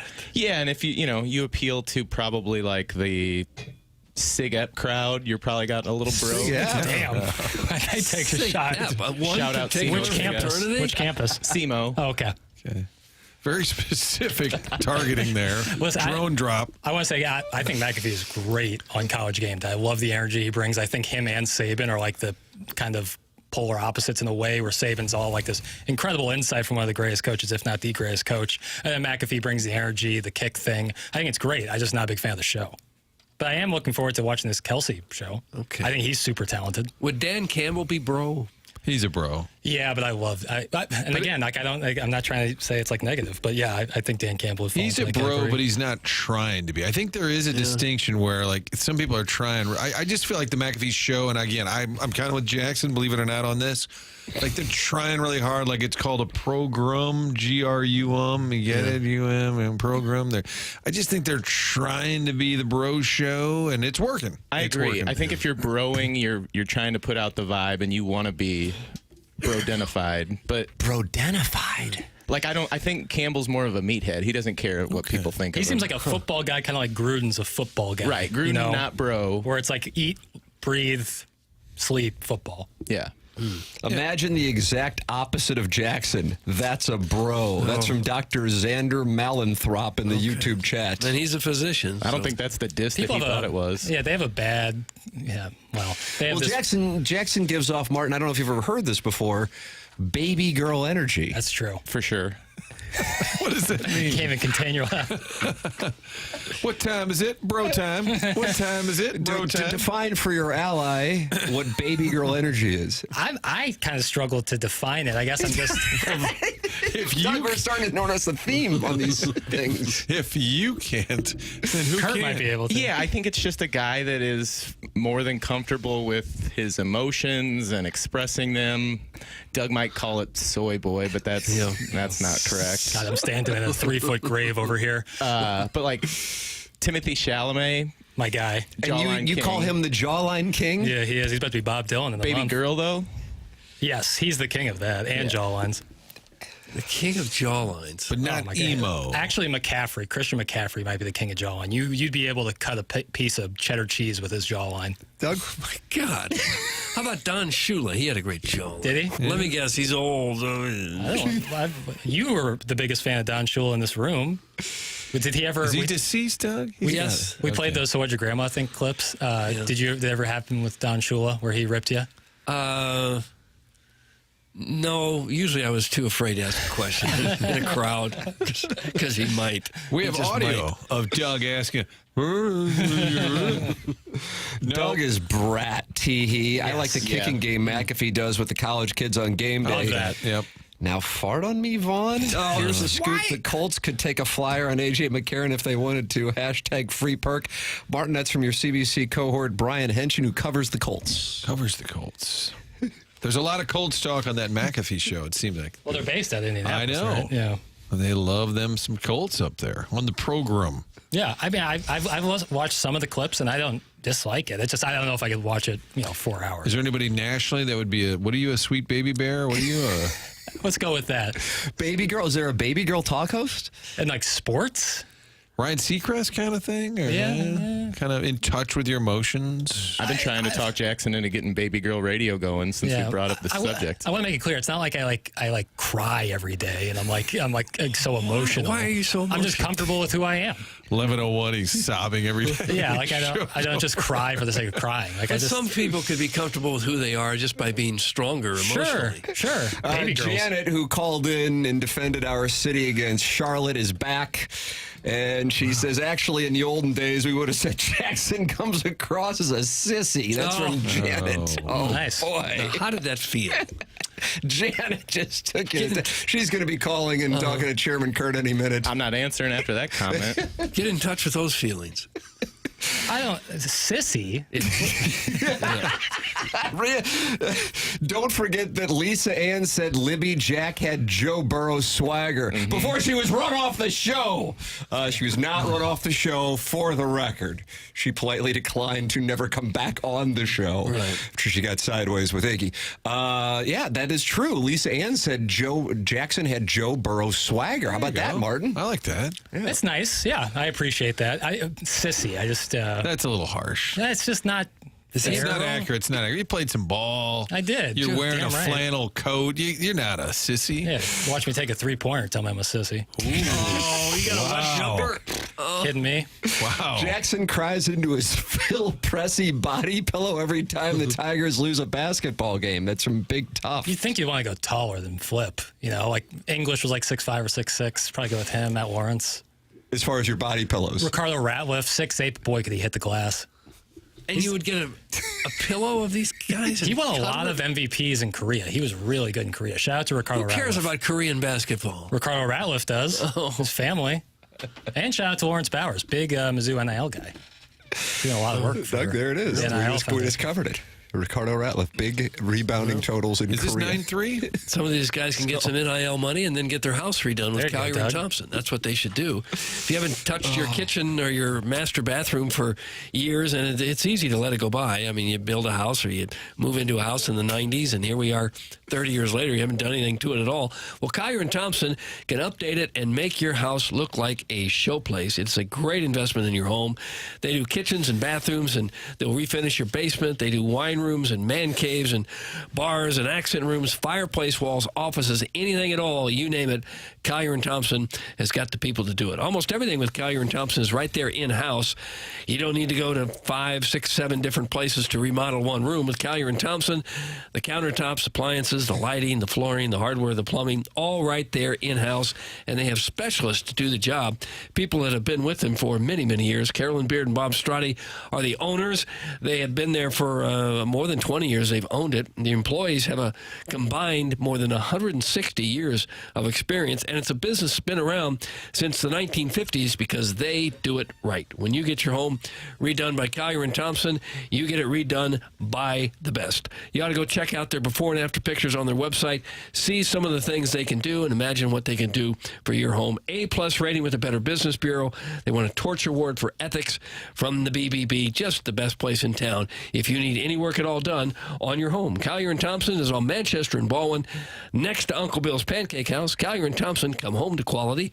Online at collierandthompson.com. Yeah, that's the phone line. Sponsor 314-974-0101. Design Air sponsored the email today. Coming your way at 10:45. Trivia at 10:30, giving away the Post Malone Jelly Roll tickets for the concert May 13th at Busch Stadium. Learn more about that concert at 101ESPN.com. And Gabe DeArmond with us at 10:15. You are listening to TMA, presented to you by Brown and Crouppen on 101 ESPN and the TMA STL YouTube channel.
Welcome back to TMA 101 ESPN. Tim McKernan, Doug Vaughn, Martin Kilcoyne with you on the program. And Gabe DeArmond is going to be with us, brought to you by James Carlton, coming up in about 13 minutes. Then we have the trivia for the Post Malone tickets. Jelly Roll coming to St. Louis on May 13th. Jackson, the category again? Television shows. Television shows from the 90s, Doug. Okay. What's your favorite television show from the 90s, Scope? I guess Seinfeld. Martin, what's your scope? Other than I mean, that's the obvious. I'm trying to think of something other than Many would say Friends, I think. I got my answer. You know my answer, Jackson. Yes, Larry Sanders Show. That's correct. Can I take Sopranos because it started in 99? I think you can take that. I don't think it's considered a 90s show, certainly but it not. did start in 99. It started in 99. Martin's going to disagree with you. He's breaking up. Technicality there. Yeah. That's very bad. What was big? Ally McBeal would have been the night. Not my show. I'm trying to think of 90s shows. Dawson's Creek. You are oftentimes called Dawson's Creek for your love of film. Joey Vitale was with us earlier in the program. Big news that I got the invite to the Christmas party and nobody else on the show did. Everybody's kind of smarting from that. And he did not think that if the Blues would have lost that game last night in overtime, or even if Jake Neighbors doesn't get that goal and the Sharks wind up getting one, in that shootout, that Drew Bannister would have gotten fired. This is, even when you didn't know what was going to happen, both with Thomas's injury and Broberg's injury and the injuries the organization dealt with over the last few weeks, also some of the 8-1 issues, in addition to the losses. If you looked at the schedule before the season, this was the moment where you go, okay, you're going to find out a whole lot. They are on the road for 7 of their next 8 games, 3 in the New York metropolitan area starting tomorrow night here on 101 ESPN against the Islanders. Then they take on the Rangers, wrap it up in Jersey before heading home to take the Flyers on a Saturday night, and then out to Western Canada. So 7 of 8 games. It didn't happen last night. Drew Bannister keeps his job. Jim Montgomery still lurking. In my mind, maybe he's not, but in my mind he is. And perhaps if things were to go poorly on this road trip, that would be a turning point. At the same time, maybe they take off. Thomas is back. They get the win last night. And this team certainly has dealt with plenty from an adversity standpoint with health and also the blown leads, the tight games. I think nobody has played more close games than the Blues as far as 1-goal games go. But with the win, Jordan Binnington ties Mike Liut. Here was Binnington following last night's victory. Yeah, it's funny. He's been giving it to me to get this thing going before you kill the buzz. So I'm happy I'm up there with him, and I'm proud to be up there. So it's a big night for me. I was listening to Kerber and Vitale talking about this stat, which struck me as it's hard to believe. But of all-time winningest goaltenders around the NHL, the Blues total of 151, which now Binnington and Liut share, is the lowest of all franchises with the exception of the Kraken and the Golden Knights. Do you follow that does not surprise me. We said it with John Kelly the other day. Blues goalies tend to be gone after 3 or 4 years, and the fact that Brian Elliott is the career shutouts leader, right. Jake Allen, who was here for a little bit, was right there near the top of the wins list. That doesn't surprise me. I think it's amazing that a guy like Binnington, who's relatively new, 5 still years, 5 seasons, is the all-time, soon-to-be all-time wins leader. I think it's a thing for the franchise. So I think what the Golden Knights came into the league, they were in the Cup final in their inaugural year in 18, so they debuted in 17, and even Marc-Andre Fleury has, I think, 115 wins for the Golden Knights. Kraken, obviously, they're not in that spot just yet, but it shows how much the Blues goaltending history is, if you want to use a complimentary term, has been diversified, or you can make it's been such a pain in the organization's backside. Kerber was telling the story of how they used to do the show at 14th and Clark back in the day and take calls until midnight, and all of the calls would be about, God, we got to do this with the goaltending situation. You've got a mess in the goaltending situation. But if you just look at the first, decade of the 2000s, it was Roman Turk. Then it was Brent Johnson. Miss Osgood came in 2003. Legacy. Don't sleep Manny on Freddie Legacy. Brathwaite. Freddie Brathwaite. Chris Mason had a great... Patrick Lalime. Ryan Miller. And Doug, do you remember a guy by the name of Reinhard Davis? Oh, Reinhard Davis. Curtis Sanford. I mean, it's just a bunch of guys. They thought they may have had the solution when they acquired Ryan Miller. That was a huge deal when it happened. As it turns out, the legacy from that deal, if I'm not mistaken, would wind up being Steve Ott, right? He came over in that deal, I think. Am I off on that? Yeah. I'm pretty sure. I mean, Steve Ott's now. They may have had their guy in Ben Bishop, but they gave up on him. Yeah, that's true. He was their Rosarena, Ben Bishop? Kind of, yeah. He recorded Andy Murray speaking on Instagram. Yeah, I believe that's. No, I don't think he did. No, that's what sent him some off. of those were journeymen, like Sanford and Davis, but there were ones that were brought in, like Lalime, like Halak, where they thought, okay, now we got the guy. Yeah. And it just never worked out. Manny Legacy is another one. Martin Bradieu was here for a very brief time, but he played for him in the Winter Classic. I think he did. I guess what it says Jackson's is Sopranos deal where he snuck him into the. Hey, Brodeur, he played here. He can play for us. Yeah, that counts. I guess what it says is most franchises have been able to identify a bellwether goaltender, and they're going to go with him for the long term. Bellwether? Well, the guy that they're going to go with. I'm going to do a little you impression. I don't really like that term. Wow. This Jackson's feeling himself on his bounce back show. How do you like? What about bell cow halfback? Oh. Yeah, that was Doug. You like Peterson. that? Yeah, easy, sweet baby. Yeah, bell cow would have been better than bellwether. Yeah, you're right about that. So I think right now, as the Blues head out of town, that you are looking at quite a stretch. They're going to be put to the test over the next 5 games. Over the next 5 days, with the trip to the Isle and the Rangers, and then back across to take on Jersey before heading home. And then after that, just one game against the Flyers. Super random scheduling. They go out to Western Canada and see what they can do over these next 8 games. You're going to find out quite a bit. If it does spiral, I think that would be, and maybe I'm off. I mean, Joey Vitale, I don't think Joey comes on here and BS's us at all. I mean, hell, he's talking about more nonsense than we are. True. I got the sense that he did not think it was even a possibility that they would part ways with Drew Bannister last night. I just think it's too early. I think the Montgomery conversation will take place. I think he is, quote, lurking. I think it is very possible. I just don't think it's yet. I think it's early. They just signed him in May, right? A 2-year contract in May. So to 6 months later, think about getting rid of him, that would be pretty early. They do bounce him quickly in hockey. And How about that stat that Joey had? That Bannister's the 11th most tenured? 21st? Like, in which way? Like, yeah, I guess so. 21st. So there's 9 or 10 that have been with their teams less. Correct. Yes. Isn't that amazing, considering he he came in December of last year? And it seems like, obviously the head coach is everything in football because you're choreographing every play.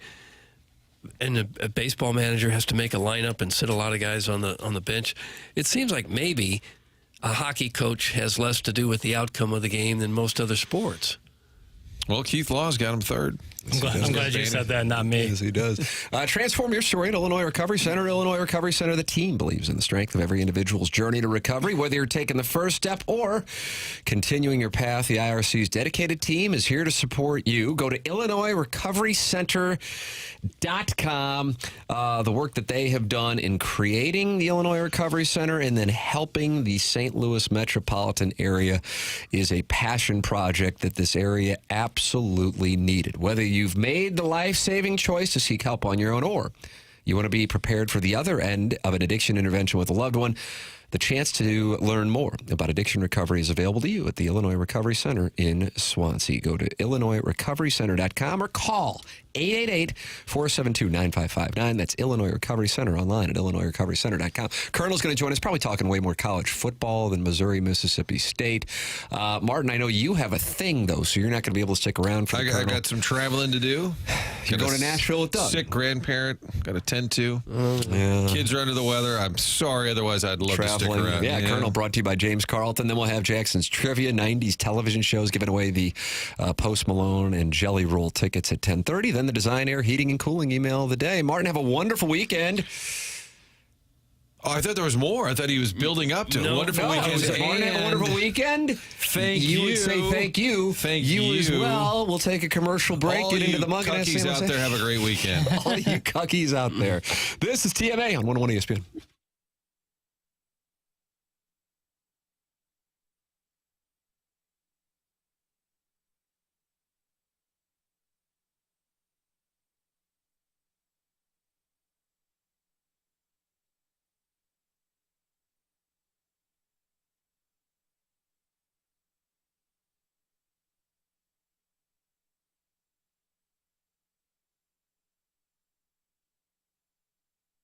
And because we're better at teasing, we told you about this last week. Our friends at Schnucks, we're going to have the unbeatable meal deal for Thanksgiving, and now it's live. It's gone live till next Wednesday, a full week where you can serve 10 people Thanksgiving for less than $4. How can you beat that?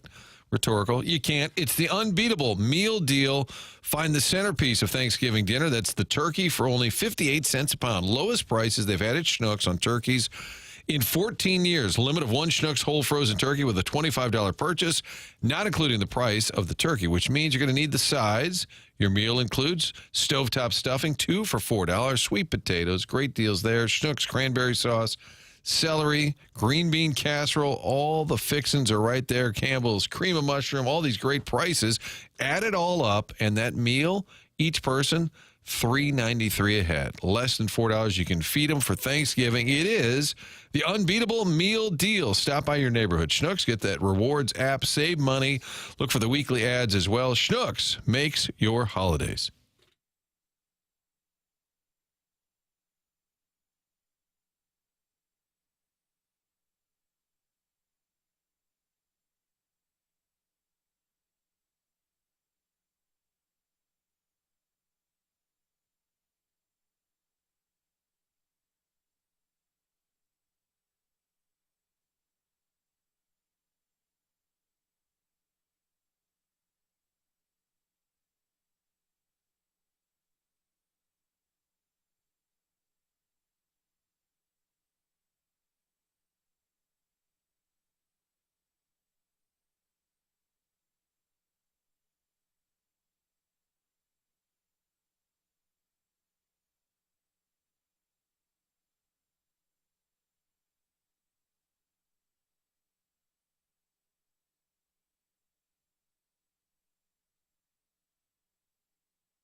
Which I wrote.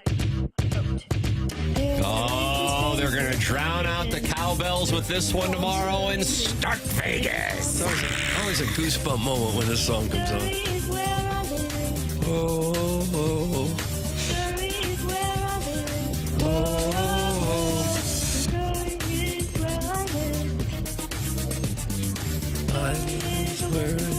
You think this will replace the Missouri Waltz? Someday it will. Wait for Optimus Prime here. This is, there it is. This is TMA. It's presented to you by Brown and Crouppen. Munganess, St. Louis Acura, Munganess, Burkhardt, Alton Toyota, 10 o'clock. Our trivia coming up at 10:30 as Post Malone and Jelly Roll coming to Busch Stadium on May 13th for their big-ass stadium tour. And we're giving away 2 tickets with Jackson's trivia question. But right now it is our pleasure to welcome to the Collier and Thompson phone lines. He is presented every Monday and Friday by James Carlton of the Carlton State Farm Insurance Agency. Ladies and gentlemen, the Colonel Gabriel Petey Armand of PowerMizzou.com. Good morning, Colonel. What's going on? Well, Doug's fired up for this one tomorrow. You are headed south to go to Nashville just to be closer to the atmosphere in Starkville. That's what Doug is doing. But, Colonel, Missouri's a 7.5, 8? 7.5 point favorite. 7.5 point favorite. My perspective is Missouri either loses this game, I think 20% of the time, or they win it by 30. I don't think there's any in between. What do you think about this matchup with the Fighting Bulldogs, who can score some points, but they don't really enjoy stopping people? Yeah, I don't know if they'll win by 30, but this is a game you got to win. I mean, Mississippi State's headed for a winless season in the SEC. Got run off the field by Toledo. Their only wins are Eastern Michigan and somebody else, or Eastern Kentucky and somebody else really bad. I can't remember who. UMass. Okay, UMass. Yeah, also very bad. Gave up 20 to UMass. They can score a little, but they've got a true freshman quarterback. They have stopped absolutely no one. This should be the kind of, hey, yeah, we're not going to the playoff, but let's celebrate and get Brady and Luther and Theo big days and see what happens.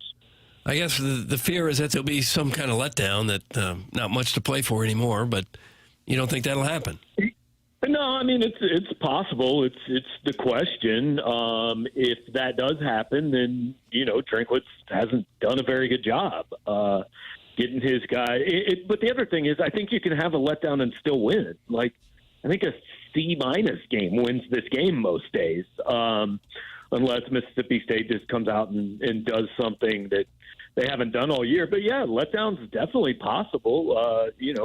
Everything last week kind of meant everything you wanted was officially off the table, even though, like we talked about on Monday, it was realistically off the table before then, but last week it just made everyone have to admit it. Colonel, I want to get your perspective on the weekend coming up. I mean, the game that is the game is Indiana at Ohio State.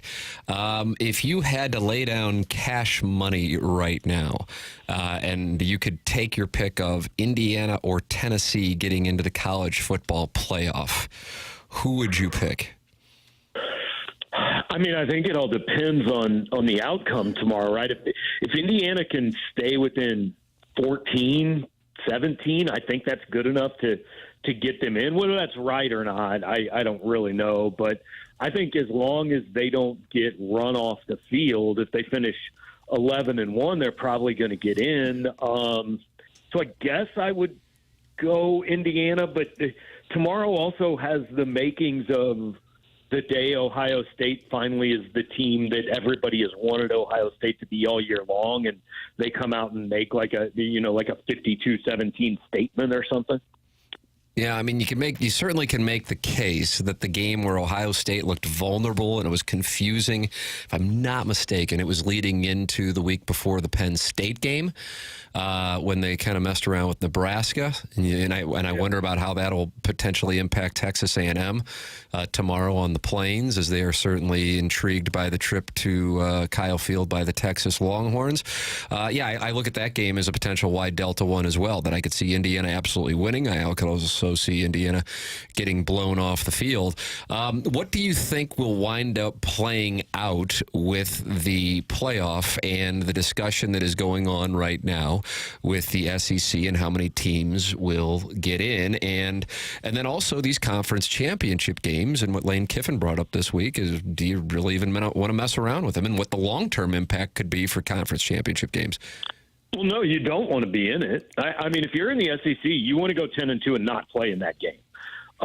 That's probably the best case scenario. I think if you go 10-2 and make it into the conference title game, I think whatever happens in the conference title game should not impact you. Like, losing a game that someone else doesn't have to play should not knock you out of the playoff, but that's not the way college football has ever operated. And look, I agree completely with Kiffin, but like, it's the whole, I mean, the response is the that's what the money's for thing, right? Like, the TV networks run this thing. You do what they say you're going to do. Those games make them a lot of money. You're going to play those games. There's just no way that even Greg Sankey could go to ESPN and say, yeah, we're not going to do this anymore. And they're going to say, cool, where's our $100 million or whatever? So you've got to do what the TV networks say. I mean, look, this is already going to 14 teams, and sadly, it seems to probably be going to a place where the SEC and the Big Ten have this, guaranteed number of spots before the season, which I think is awful. I mean, hey, usually in a 14-team playoff, if you finish fifth in the SEC, you're probably good enough to get in, but it shouldn't be guaranteed before the season. I mean, if we had 5 guaranteed spots from the Big Ten this year, 6-4 Iowa is a playoff team. I think it's just and look, I know that I'm supposed to carry the banner and say everything the SEC does is awesome. I think the SEC and the Big Ten have done a lot to really mess up college football in the last few years. Yeah, you touched on something, and I'm sure plenty of people in the audience are aware of this, but if you're not, one of the potential changes to the playoff, because this only goes 2 years, and then there's going to be negotiations on a whole new one, is the possibility of going to a 14 or 16 team playoff. And Doug, I don't know if you'd heard this, but in that scenario, what the SEC and Big Ten are fighting for is to have an assurance of having 5 teams from each conference guaranteed a spot in the playoff. And that is what Gabe is saying he is not on board with. You're usually going to get those spots anyway, right? Like, the SEC would have 6 this year probably in a 14-team playoff. In the whole, I know the other big problem people have, and I'm sure this will go away, because the way college football is headed is, if everyone else still wants to be a part of the still be allowed in the sandbox, they have to tell the SEC and the Big Ten they just get to make every rule, which, again, I think is too bad, but it's the way it's going. But the other one is the buys. Like, right now, Boise would be, I mean, technically SMU is leading the ACC right now, so Boise would be the 3 seed, SMU would be the 4, and you'd have BYU or Colorado, whoever wins the Big 12, probably down as the 12th seed right now. And people are mad, well, how come just because they win a league that's not as good as ours, they get a bye? Well, those are the rules. That's what you agreed to play by, and it's like literally every other sport, right? I mean, just because you might have the 6th best record in baseball and win the National League Central, but you're getting one of the top 4 seeds if that's the case, because that's how the playoffs work. And, college football continues, no matter what the system is, they continue to prove they will find ways to screw up the postseason and change it every year. Yeah, in the old days, they would pick a bowl game and say, well, this one's going to determine the national championship. And then when they went to the 4-team playoff, the teams that were like 5th and 6th complained that they should have been in. And now that they got 12 teams, the teams that are 13, 14, and 15 complain. I'm not sure there is a perfect answer to this. There is no answer, because the problem is in all the pro sports, like, you can have schedules that are relatively balanced. Right. The first thing I think is that the Big Ten and the SEC should go back to having divisions, and all these power conferences should. Like, why are we doing? Like, the Big Ten had to put out a press release because even the conference didn't know Oregon had qualified for the Big Ten title game, because that's how screwed up the tiebreakers are. So I don't know. We need to go back to divisions or quads or pods, whatever you want to call them. That's part of it. But yeah, there is no good answer because there's no balanced schedule. I mean, we can argue forever who's better, Indiana, who's played legitimately no one all year, or, Georgia, who, yeah, they've lost twice, but look at their schedule. And ultimately, college football is college football and college basketball, really all college sports are, the postseason field is selected on a beauty pageant. Like, if you get together a committee and put 12 people on it and tell all 12 of them, hey, just give us your top 12, you're probably going to have 12 different answers. And if you have 12 different committees, you'll have 12 different answers there. So there's just no qualification standard for making the postseason other than, I don't know, we sat in a room and had some drinks, and this is who we picked. Colonel, last night, big news is Brian Underwood decided to go to Michigan. $12 million, is that what he got? Is that correct? That's what I saw. I mean, yeah, look, I don't know. It's out there. I don't think it's out of the question. The $3 million. People do have to understand that's a 4-year thing. He's not getting paid $12 million next year. I think it's possible that's right, which is, again, there are a million ridiculous things about NIL. One, obviously, it was never. We were told at the beginning it couldn't be a recruiting inducement. That is all it is. But two, if you believe the stories from 2010, it cost Auburn about $150,000 for Cam Newton to go to school, win a Heisman Trophy, and almost single-handedly win a national title. $150,000 now legitimately might not buy you a Power 5 starter. Not a quarterback, at any position. How about that? How about how much it's changed? So along those lines, Colonel, we haven't seen a bunch of turnover in the SEC coaching, unless I'm missing one that's right at the top. It was going to be Billy Napier. Now there's a commitment. Sam Pittman, we'll see how things play out for him. He's got to finish off his regular season in Columbia here in 8 days. Brian Kelly's certainly getting a lot of attention, the way things have gone in Baton Rouge over the last few weeks, and now with Underwood getting the $12 million and scorning the LSU Tigers and heading to Ann Arbor. Do you think that he's in trouble? I'd be surprised if it happened this quickly. I guess it's not impossible. I mean, they continue to do things that blow my mind. I would think if there's somebody in the SEC, I know it's a lot of money for the secondary sport there, but I don't know. Mark Stoops, they've had a really bad year. He basically had accepted the A&M job last year. So, following that up with this year, it kind of makes you wonder. But other than that, you just don't look around there's no real indication that Brent Venables is in trouble.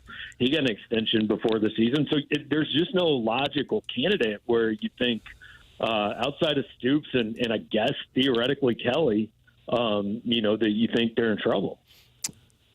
Yeah, certainly Eli's not in trouble. How many more years? How many more years does he have on his contract?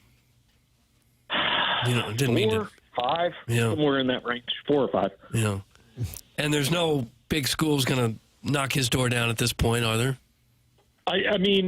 Look, I guess it depends on what happens at other places. It doesn't look like Michigan is looking to make a move, obviously. What happens at USC, what happens at Florida State. But the other thing about all these jobs is, we are 8 days from the end of the season. We are 12 days from National Signing Day, and we are 17 days from the transfer portal opening. If you are going to make a move, you have to have either already made the move or you have to make the move literally Sunday morning after the season ends and know who you're hiring and get it done Monday. Because you cannot have the transfer portal open and not have your guy in place. It's just not going to work. You'll lose your whole team and you won't be able to replace them. So the timeline of everything has been accelerated, and it's why you see so many mid-season firings, so that schools can say, look, we can't hire our next guy yet, but hey, secretly we know who it's going to be, and we just want you to know that we're not okay with this. Gabe DeArmond, PowerMizzou.com, presented by James Carlton every Monday and Friday here on TMA Missouri, taking on Mississippi State tomorrow. Game of the week is Indiana and Ohio State. And then, of course, the second biggest game of the week is Missouri and Mississippi State. Well, I don't know. That's why Doug's heading on down. Colonel, always appreciate the biggest game of the week in Starkville. Thank you very much. Yeah, there's a high school game. Colonel, thank you so much, sir. Have a great weekend. All right, guys, you too. That's All right, Gabe thanks, Yarman, Dave. brought to you by James Carlton of the Carlton State Farm Insurance Agency here in our Munganess, St. Louis Acura, Munganess, Burkhardt, Alton Toyota. 10 o'clock hour. On the other side of our break, we're going to have the trivia contest. Jackson has his 90s television question, and somebody will text in and get the tickets to Post Malone and Jelly Roll. Make sure this number is saved and ready to go. 314-399-9646. You text in. Whoever texts in the correct answer first wins the tickets. Munganess is the sponsor of the 10 o'clock hour. StLouisAcura.com, AltonToyota.com. It's Jamie Burkhardt. That's Peter Munganess. And then in the service department, Ryan Seiberg. They set up a number for our listeners to call or text, and that number is 314-252-0029. I work with Munganess. I think the world of the people at Munganess, and I know they will take great care of our listeners. Do business with them, and you will be very happy that you did. Even if you didn't get your car from Munganess, get it serviced at Munganess. StLouisAcura.com, AltonToyota.com. That's Munganess, St. Louis Acura, Munganess, Burkhardt, Alton Toyota, sponsor of our 10 o'clock hour here on TMA, presented to you by Brown and Crouppen on 101 ESPN and the TMA STL and 101 ESPN YouTube channels.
I have a feeling Doug hates this.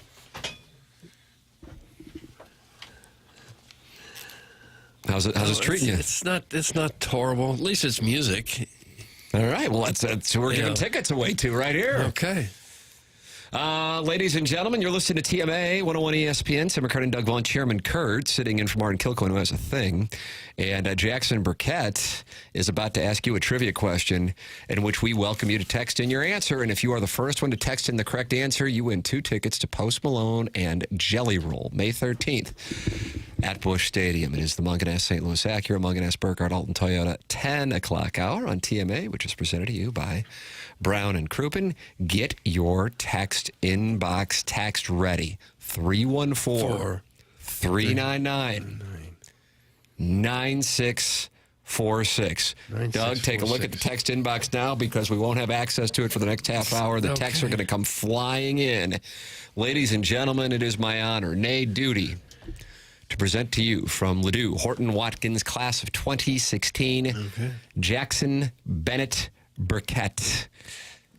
Let's do it. Okay, you have a question, have you? I do. 90s television. What was the Bayside High Gang's hangout spot on Saved by the Bell? Text it in right now, and somebody is about to win tickets to Post Malone and Jelly Roll. Here we go. Somebody texted in Family Matters. No. You have one ready. I respect the move. Yeah, so this is where... Yeah, you never know. This is where all the folks in Saved by the Bell would hang out. Yep. Yeah, we got it. Well... Oh, no. Okay, we got a situation. Oh, no. You're seeing this, right, Tim? Yes. And it looks like everybody knew the answer. But in terms of the one I'm seeing that came in first, you see who it is? Yeah, it's Mrs. Jenny Shanahan again. He's already won one. Can't win. How about that? But then there's one right after. There actually is. This is transparency, and I don't think I'm saying anything that's out of school. There is a policy that you cannot win twice in 30 days. Yes. Which is actually why we don't have a prize for the Design, Air, Heating, and Cooling email of the day. I heard tell. Makes sense. So Mrs. Jenny Shanahan texted in Max. Were you saying because she said, because that is a girl, Doug. Sure it is. Not the Max, but either way, can't win because already won. I was worried less about the lack of an indefinite article and just about the repeat winner. There you go. How about that? The lack of an indefinite article. I enjoyed the hell out of that. That's the education background. I'm a language guy at heart. That's why I respect your vernacular so much. Thanks, brother. My nomenclature. These guys are talking down to us, really Doug. You are. notice that? We're just a couple of guys. We're meat and potatoes guys from the South Side, and now Central Corridor. We're going to use big words. Shout out to Mrs. Jenny Shanahan, though, for listening all the time and being quick on the draw. Yeah, but can't win twice. That Mrs. Janny's got fast fingers, Doug.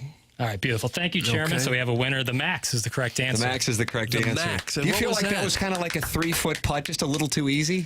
I didn't know it. Yeah. What was the Max? So it was like the kind of diner-ish hangout. The soda shop. In the commercial break, I asked Tim, do you think I should go Saved by the Bell or Beverly Hills 90210? The question I was going to have for Beverly Hills 90210, what was the name of the diner? Peach Pit After Dark, because that's what we called Quentin's. Peach Pit is the answer. So it was kind of the same question. Makes you think maybe it was a little copy and paste in the 90s when it came to some of these teenage sitcoms. But who cares? Who cares? Well, you think Lisa was out of line for never really giving Screech a chance? Lisa Turtle. Probably, I think. Mark Voorhees did. As time has aged, and rest in peace, Dustin Diamond. But she Friend was of the show. She was probably right on that call.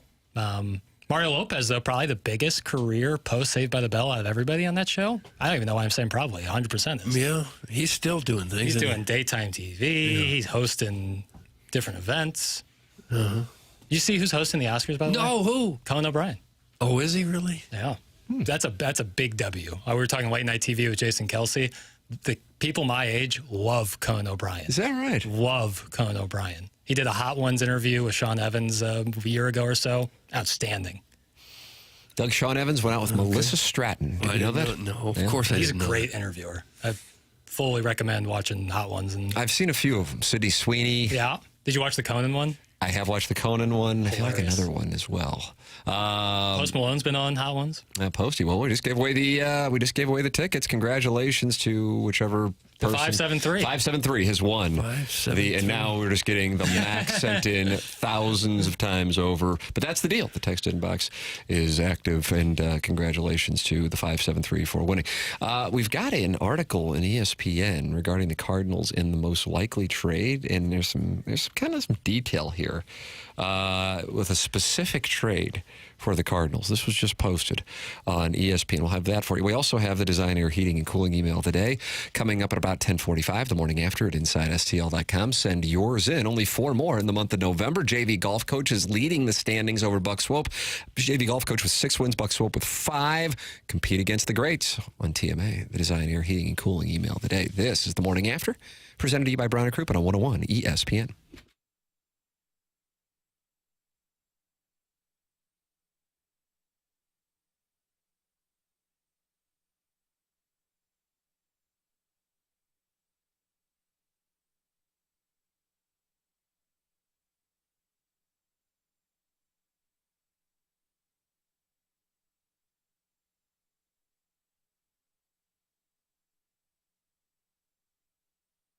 Michael's Flooring has been family and locally owned for over 30 years. He takes pride in helping and making sure his employees are happy and make a great living. And that is why he is offering carpet installers $7 a square yard. That's right, $7 a square yard. If that appeals to you, go to Michael's Flooring's website, which is igotfloored.com. That's igotfloored.com. Michael's passion is flooring, and when you order from him, he wants you to have the best experience for the best price, and that's why he is making sure he gets the best installers and giving them $7 a square yard, which is awesome compensation in this industry. Come see why people are loving getting floored by Michael, and make sure you visit igotfloored.com to get that $7 per square yard carpet installation deal if you are a carpet installer. Go online at igotfloored.com.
This is Action Jackson with a Sports Center update brought to you by Saliga Heating and Cooling. Blues win last night. They are off today. Back in action tomorrow night as they take on the Islanders in Long Island, on Long Island. Pre-game right here on 101 ESPN at 5:30. Puck drop at 6:30. That was another Sports Center update brought to you by Saliga Heating and Cooling, an independent American Standard heating and air conditioning dealer.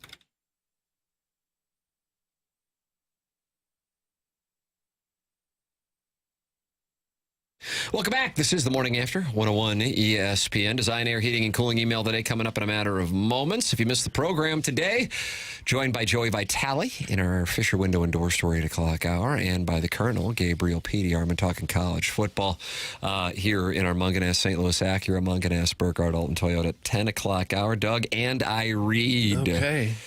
From exclusive content on ESPN.com this morning, posted by friend of the show, Jeff Passan. I don't know these are friend of Doug. This is what he's got with regard to the Cardinals. The reboot of the Cardinals is underway after they followed their worst full season in more than 30 years with a middling 2024. They have questions everywhere, most of which involve who stays. Ryan Helsley is as good as gone, but where? Do they move Sonny Gray, and if they find a deal, will he invoke his no-trade clause? Can they find a taker for Nolan Arenado that he would waive his own no-trade clause to join?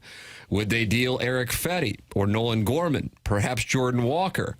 And how does it align with a farm system that has some real gems like Quinn Matthews, Tank Hentz, J.J. Weatherholt, and could become one of baseball's best with a few canny deals? You like that term, canny deals? No, I don't care for it. Attendance at Busch Stadium cratered in 2024, down to 2.9 million after 18 consecutive full seasons of 3 million plus, and it's destined to fall again next season with less revenue from a restructured local television deal and the drop in attendance cutting into its bottom line. St. Louis's payroll almost certainly will not rise.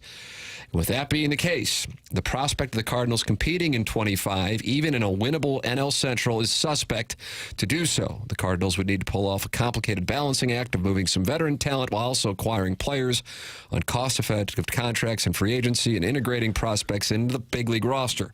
It's an unfamiliar position, and with Chaim Bloom set to take over as president of baseball operations from John Mozeliak after next season, it's imperative to get through it as quickly as possible. His perfect transaction is... Okay, let's hear it. Ryan Helsley heads to the Blue Jays in exchange for Blue Jays prized prospects. Ryan Helsley to the Blue. Are you certain that he's going to be gone? I mean, I'm operating on the premise that it's a certainty that he's gone.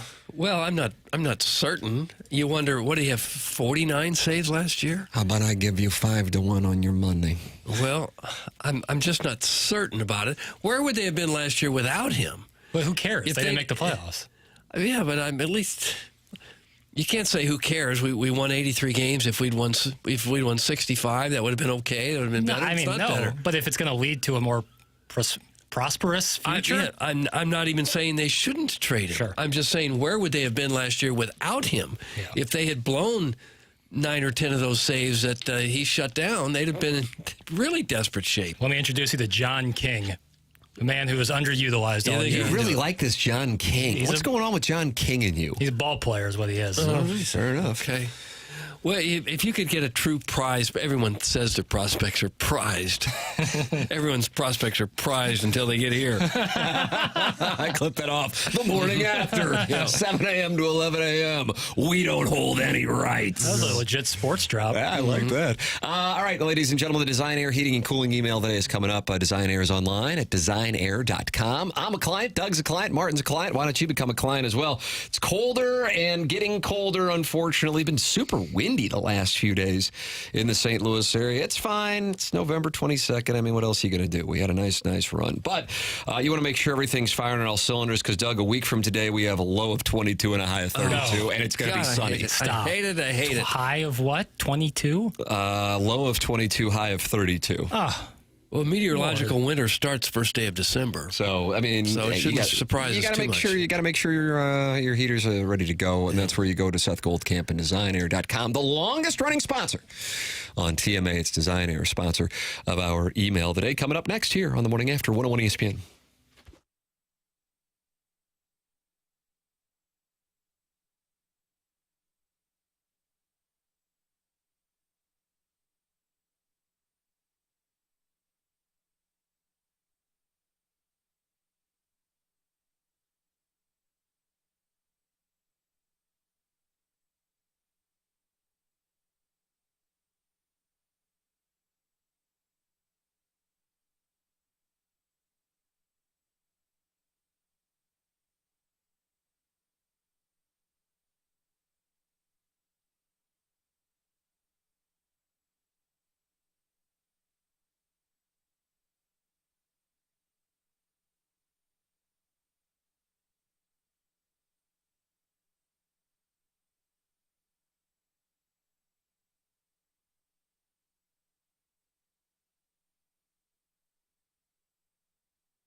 boy, red leather pants.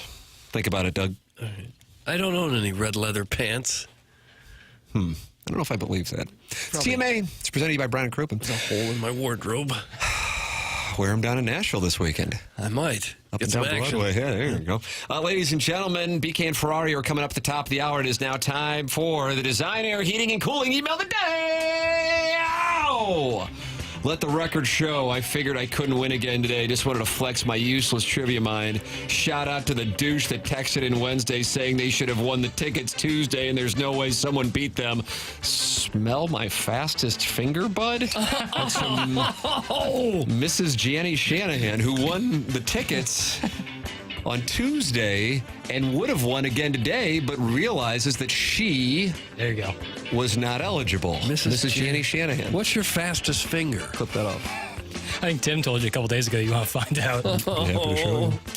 Today's not my birthday, but if it was, my birthday wish would be another hour of Tim, because I would vote for him to be the radio show manager of the year after today's extraordinary show. But this email is about the first time I saw guy-on-guy bum fun. We were all in our underwear over at my buddy Cliff's house for our annual 6-3-1-2-3 Stratego tournament. Come on. His dad convinced us to all clothes restrict your movements and your mind. It was a real barn burner, back and forth and back, and then my buddy Cliff made a silly mistake. He forgot a spy cannot defuse a bomb.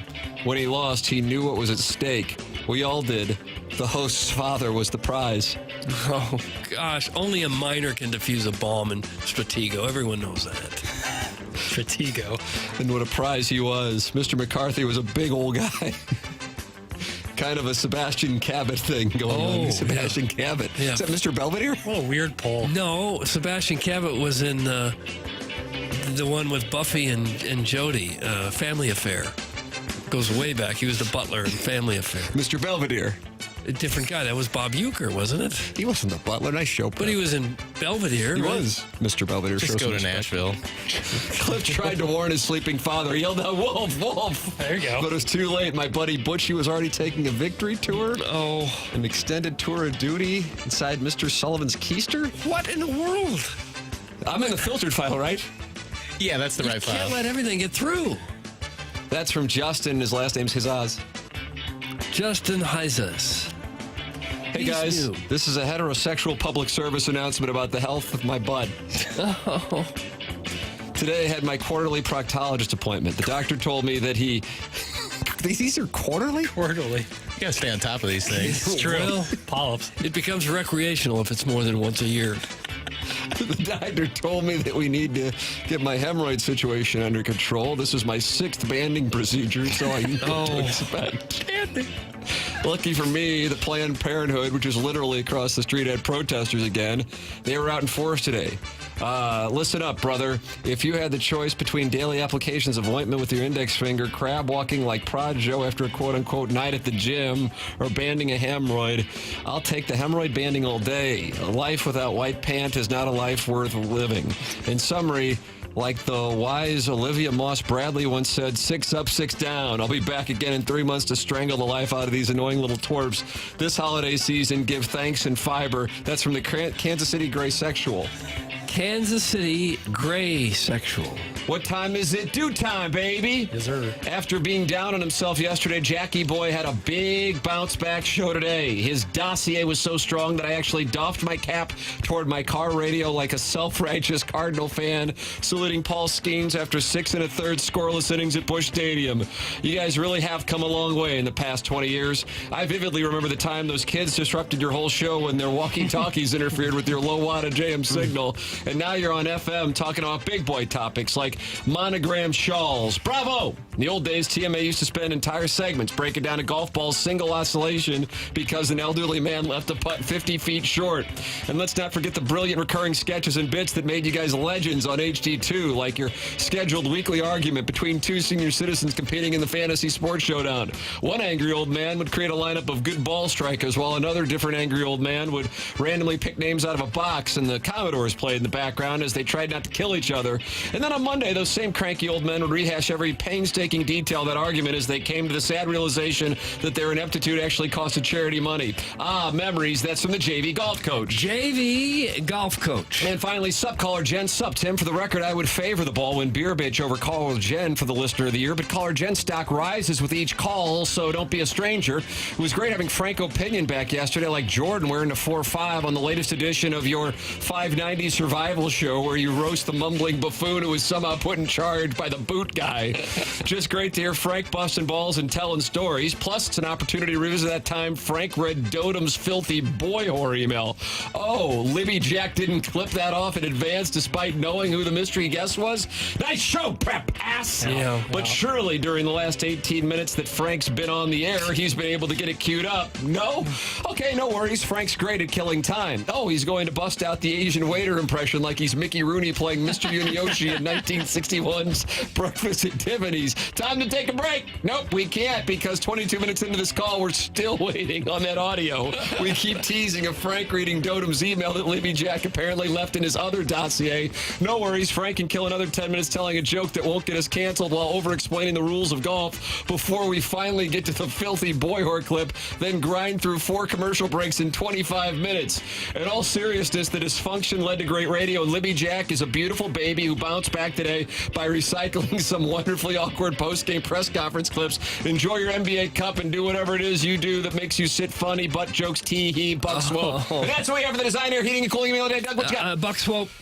Kansas City Gray Sexual. Buck Swope. Buck Swope is one. It is tied to JV Golf Coach. Brown and Crouppen is the presenting sponsor of this program. They're local. They were founded in 1979, and they love the show. Ed Herman, Andy Crouppen, and Terry Crouppen coming into studio every Tuesday here on this program. With Brown and Crouppen, you get great service and great results. They're the winningest. They're the kindest with a strong voice, and they're an advocate for you, and they're local. If you're in a spot where you need Brown and Crouppen services, you want somebody who is going to be in the area, and that's what they are. We know them. We recommend them. Call 314-222-2222 or go to brownandcrouppen.com. Make sure you let them know you heard about them on TMA. The choice of a lawyer is an important decision and should not be based solely on advertising. Past results are no guarantee of future results. In every case, it's different. It must be judged on its own accord. Time for us to go. For Jackson Burkett, for Chairman Kurt, for Martin Kilcoyne, for my brother Kevin, for Douglas Elvin Vaughn, I'm Tim McKernan. This has been TMA presented to you by Brown and Crouppen on 101 ESPN.